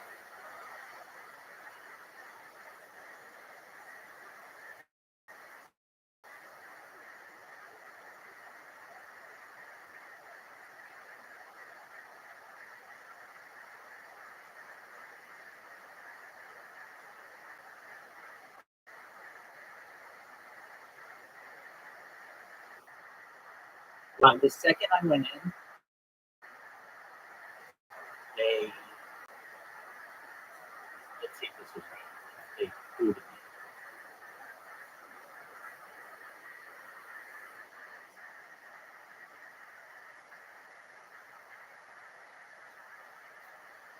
Well, we'll see how long this lasts. I bet it doesn't last very long, but we'll see. All right, so your computer works now, right? It sounds really, really good. Meaning, like, whatever microphone you're using sounds better than any other with you. All right, so that you've ever used. It sounds really good. To better than it. Yeah, way better. Oh, dude, just long term for you to have to go to your phone. That's just too much on the batteries and everything.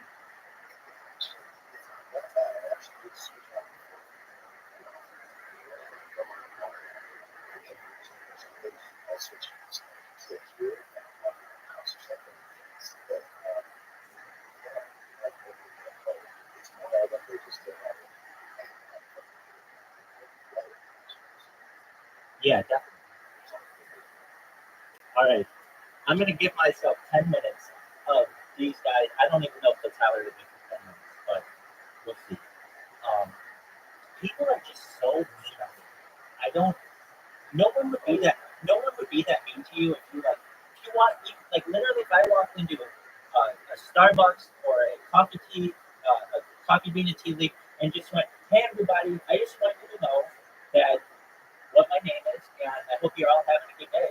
They'd all be like, "Oh, thanks. That's really nice of you." I mean, some people would be like, "Dude, you fucking interrupted me or whatever," but no one would be like, "Fuck you, you made my fucking day worse." Like, no one would ever do that because then everybody else in the cafe would be like, "Dude, you're such a dick.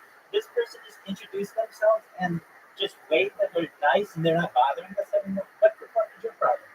Anyways, but on the internet, people have the anonymity and they're just able to shit on you, and it's really sad.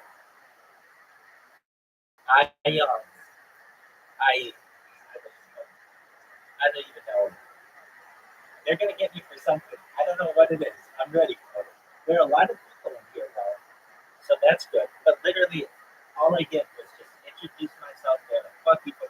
Now I understand if they're like, "Hey, you're screaming, it's talking," but I'm not doing that. I'm completely mute, like deafened right now, and I get that.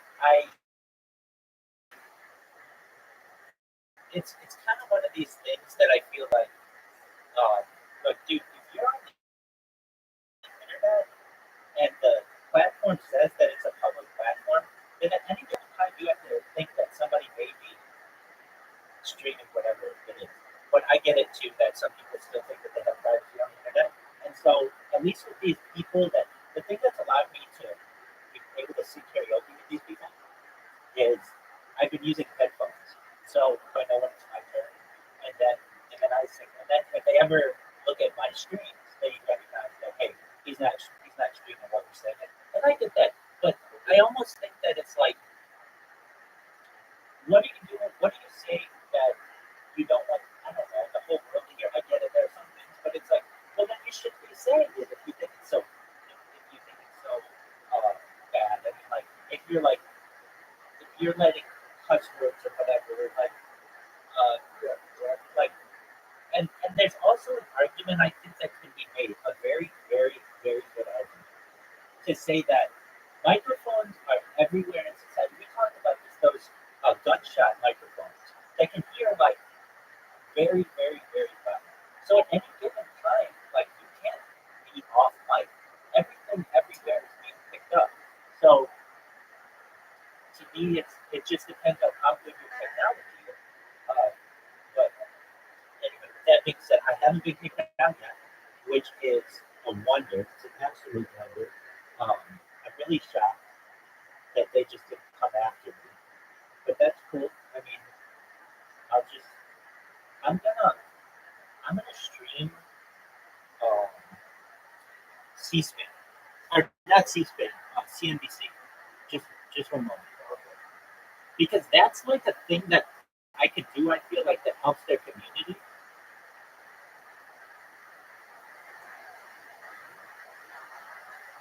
Or Bloomberg. Actually, I always stream Bloomberg, and I have to be quick because they're gonna be like, "Why the fuck is this motherfucker here?"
Do you ever use Discord and it just randomly goes gray and has to load just randomly while using it?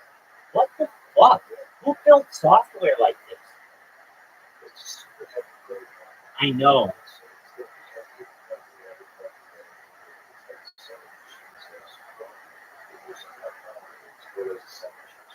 Right. Yes.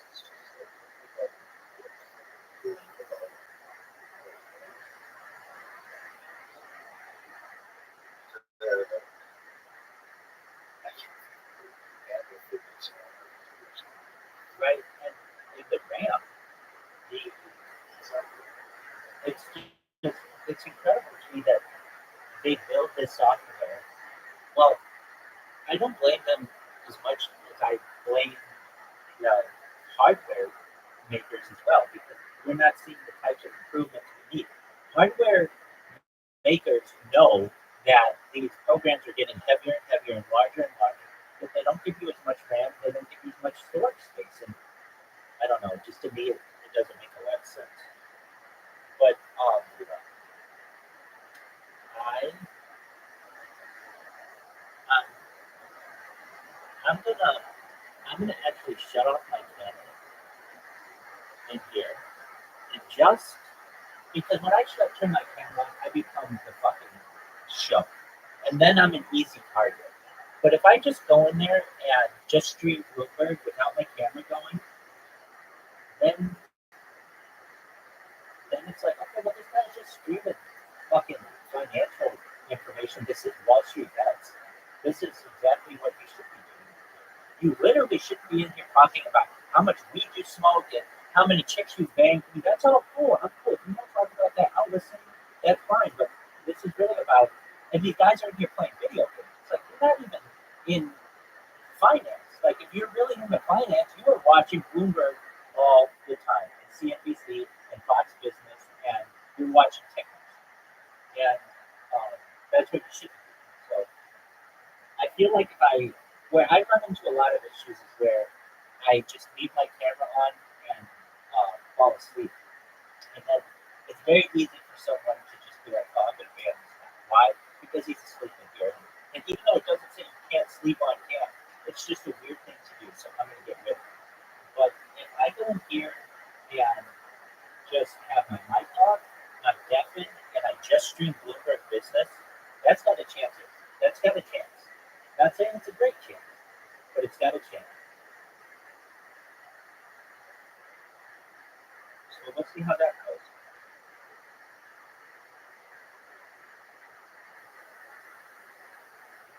I did this in another Discord. I'll never forget. I was in this one Discord. So there are three big Wall Street bets. Um, there are three big Wall Street bets Discords. And I was in one of them. And I'll never forget, I was streaming Bloomberg.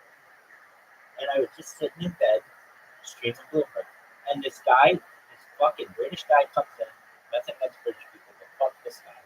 And he's like, I don't think that why do I have to watch you when I do this? And then all of a sudden I was doing it. And I remember just thinking like, Doug, I've been doing this for multiple days. Nobody had an issue with it.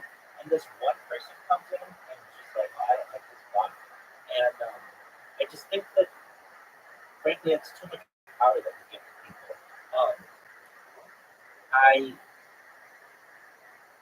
Another exactly. But so but when I did that, I did it in another Discord. It was a different one than this one. This one, I really think that this has a good chance. Now, I'll say this now. Within like 10 minutes, I'll be banned. But if I like, why do I get banned? Advertising. And to me, it's like, why have a profile then if I can't tell you about myself? I mean, that's what it's for. But nevertheless, people just go like, oh, that's advertising. Okay. And even still, what's so bad with advertising? I don't think. But I get banned for that. That's the big one. When at least people will tell me a reason. Then I get banned for self-promotion, advertising, VC farming, whatever the fuck that is. But in this case, if I just leave my camera off so I don't make the show about me, and then I'm just live shooting Bloomberg, we'll see how it goes. I'm not saying it's definitely going to work, but if anything, it makes people want to click my profile and they'll be like, what the fuck is going on here? And that's all I wanted to do was just look at my shit. And I mean, if you can't put links about yourself and your Discord and stuff in your profile, then what is a profile? What do you want me to say? I see people. This happened to me the other day. This one guy. I was in a Discord. Which one was it? It was a good one. Oh, it was Memeology, which has 600,000 people. And one thing with Memeology, in order to stream your camera, you have to do a lot of chat. I mean, 24/7 chatting for 2 days or so. And nobody's got time for that unless you're putting in years with a server. I don't have time for it. So what I did is I went to the AFK area where you could type in the chat, and I just put the Z's of that Z emoji. And one of the times I got caught for spamming emojis when I was like a level 8. You had to get to level 20. But I took a few days off and I did it again and I got to level 20. Okay. So then I was able to stream, which was like, I was happy about, but it wasn't like I felt that this had a really great chance. Just because I've just had my heart broken so many different times where I think, oh, these guys are going to let me stream in there, and then all of a sudden it's out. So I started streaming. I was streaming there for 2 days, and then all of a sudden, just from that, I think I got a message. Please shut up. And here's the thing: I have to answer this fucking pretty quickly, or people will have issues. Oh, they took a picture of me. That's amazing.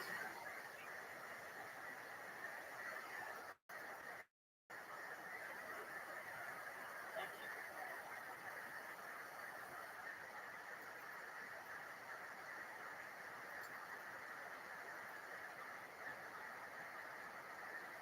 And they say, stop playing victim. Okay, I don't know what that means, but that's cool. Anyway, and yeah, it is what it is. Who knows? So with that, you got your computer fixed. That's great. Yeah, that's amazing.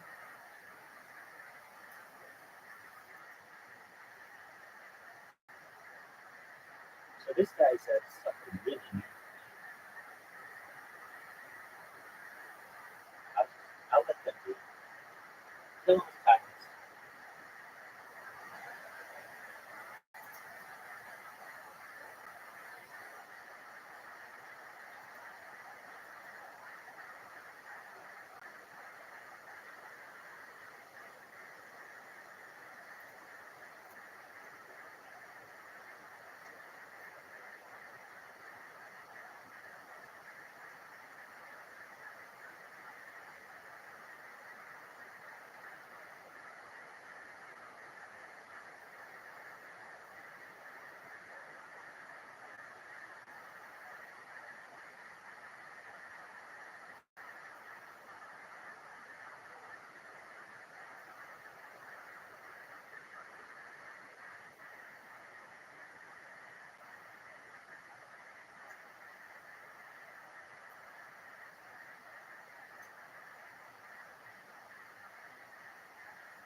Dude, okay, so I'm listening to KFI 24/7, and I have for years now.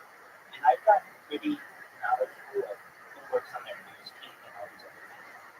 They got rid of 50% of the news team there, and they got rid of like the best people. And they're switching all their news to, I don't know, something out of Phoenix. Like Phoenix is going to start writing the news for them, which I just feel is unfortunate because, I mean, number one, it's 13 people who are out of a job, and number two, it's like not going to be as Southern California centric. But they had people who had worked there 33 years. They got rid of them just in one foul swoop. I just can't believe that they would get rid of so many different people at once. It's really unfortunate.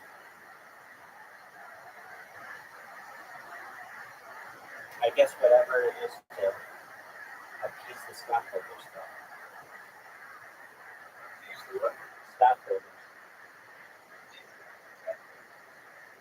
That's all. I agree.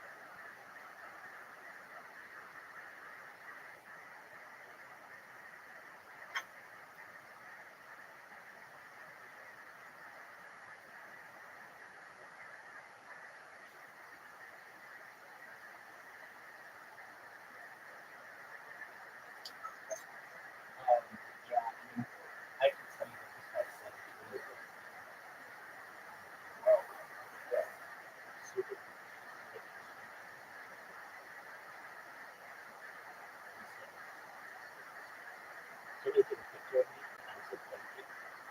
And that guy said something, and the other guy said, don't ever think you're done and fucking F8, F2, choreography. You're one of the worst, most degenerate, like, shit, toilet bowl toasting, into take your 5,000 foot and shove it up your ass fucking short and open that door and fucking little brainlet discord box. Think you're done before you ever enter that house up to my door. Like, what house gets that kind of shit? Like, isn't that ridiculous?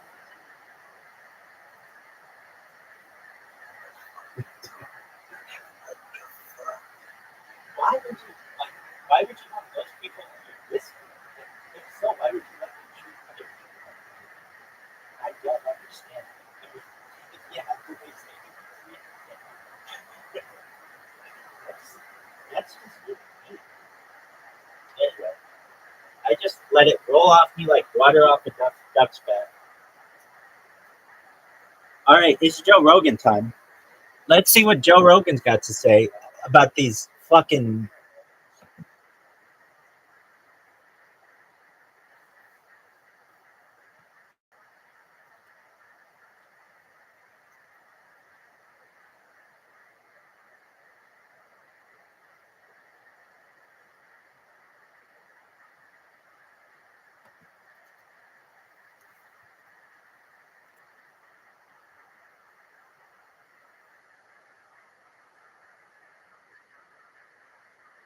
No way. Is this that fucking alien guy? Oh, Joe, you're the man, dog. And he had Julian Lennon on? John Lennon's son? Fuck yeah, man. You got some fucking bangers, dog.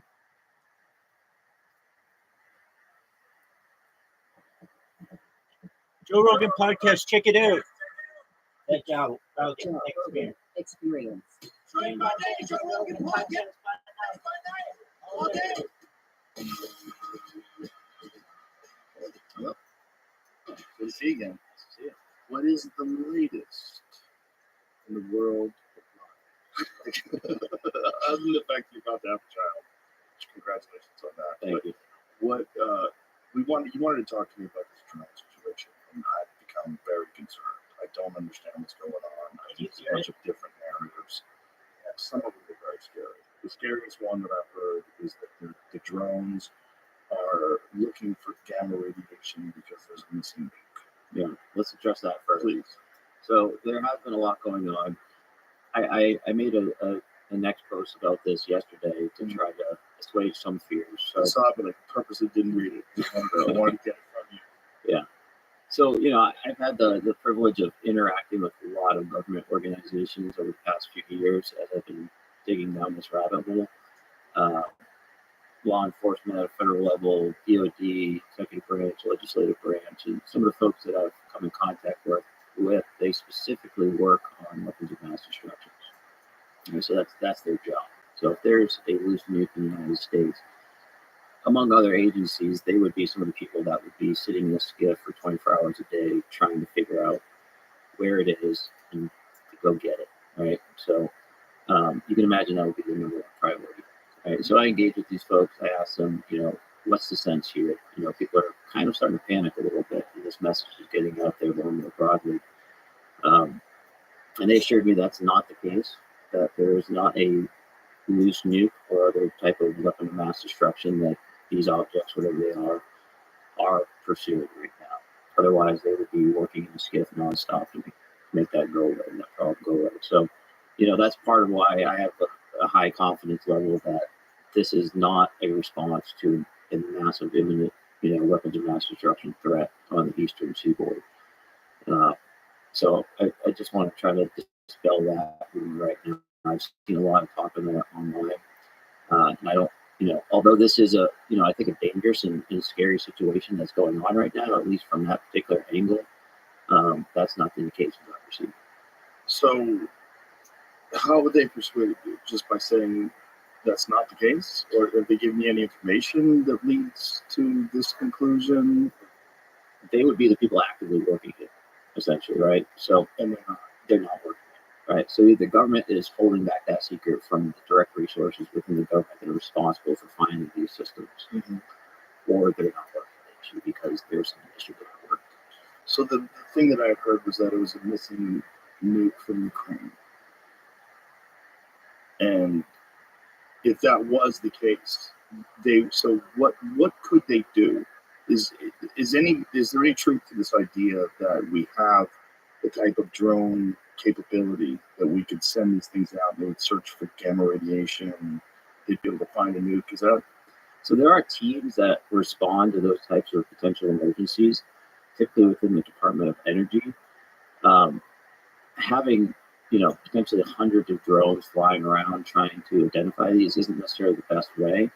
Gamma radiation is typically well shielded in weapons, and at very high altitudes or even moderate altitudes, like we're seeing these objects, it would be pretty difficult to detect them.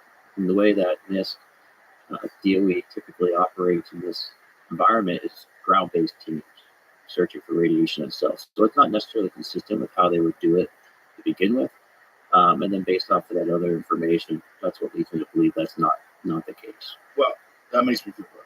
I'm freaking out. It's freaking out. I think a lot of people were. Yeah, I got a couple. Look, it's one of those things, especially in this day and age with social media. There's so many narratives that get spread and retweeted. And, I know guys anxiety or these ones to get out of the East Coast and, head for Nevada. Or, there's a lot of that shit going on. There's a lot of different versions of these drones. And this is what's weird.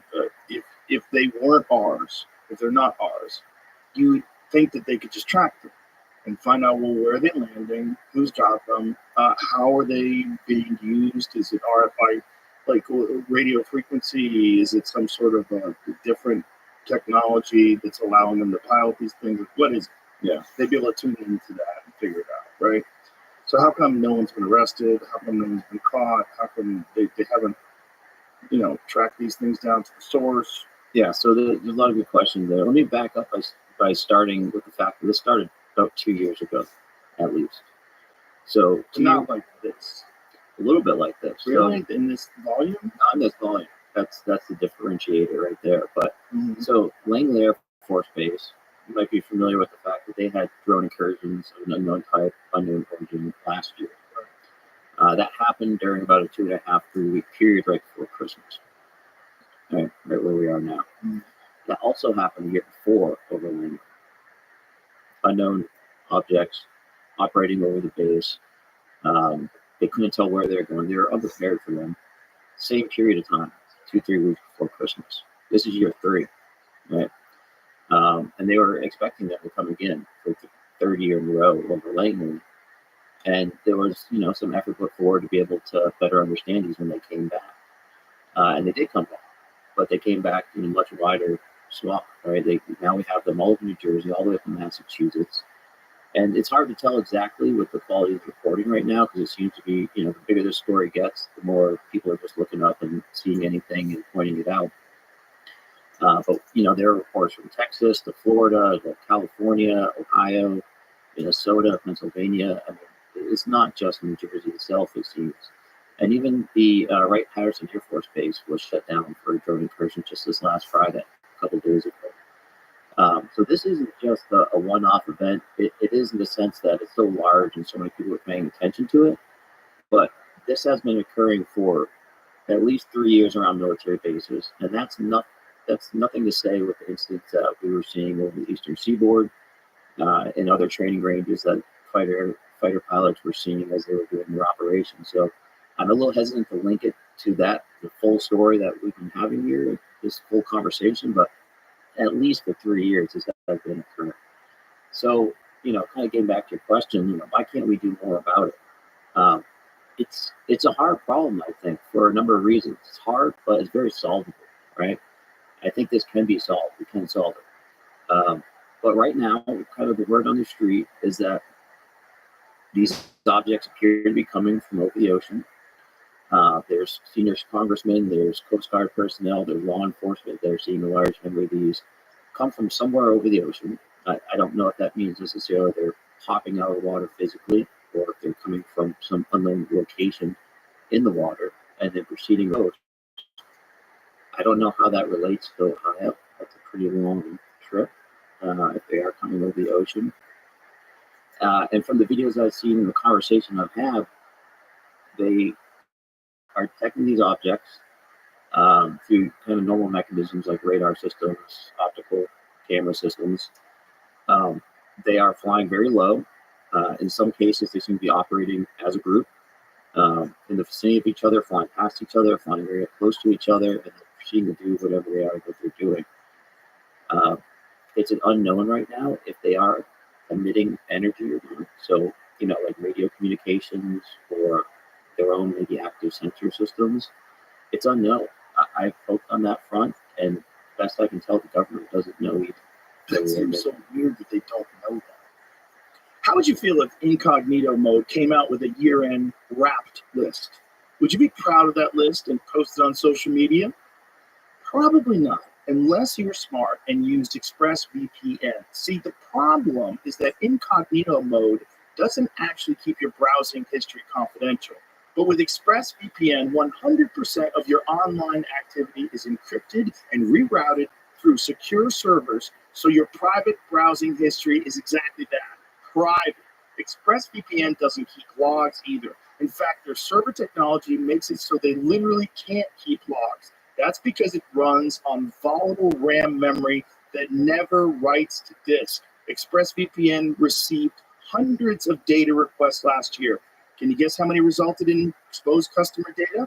0. That's privacy by design.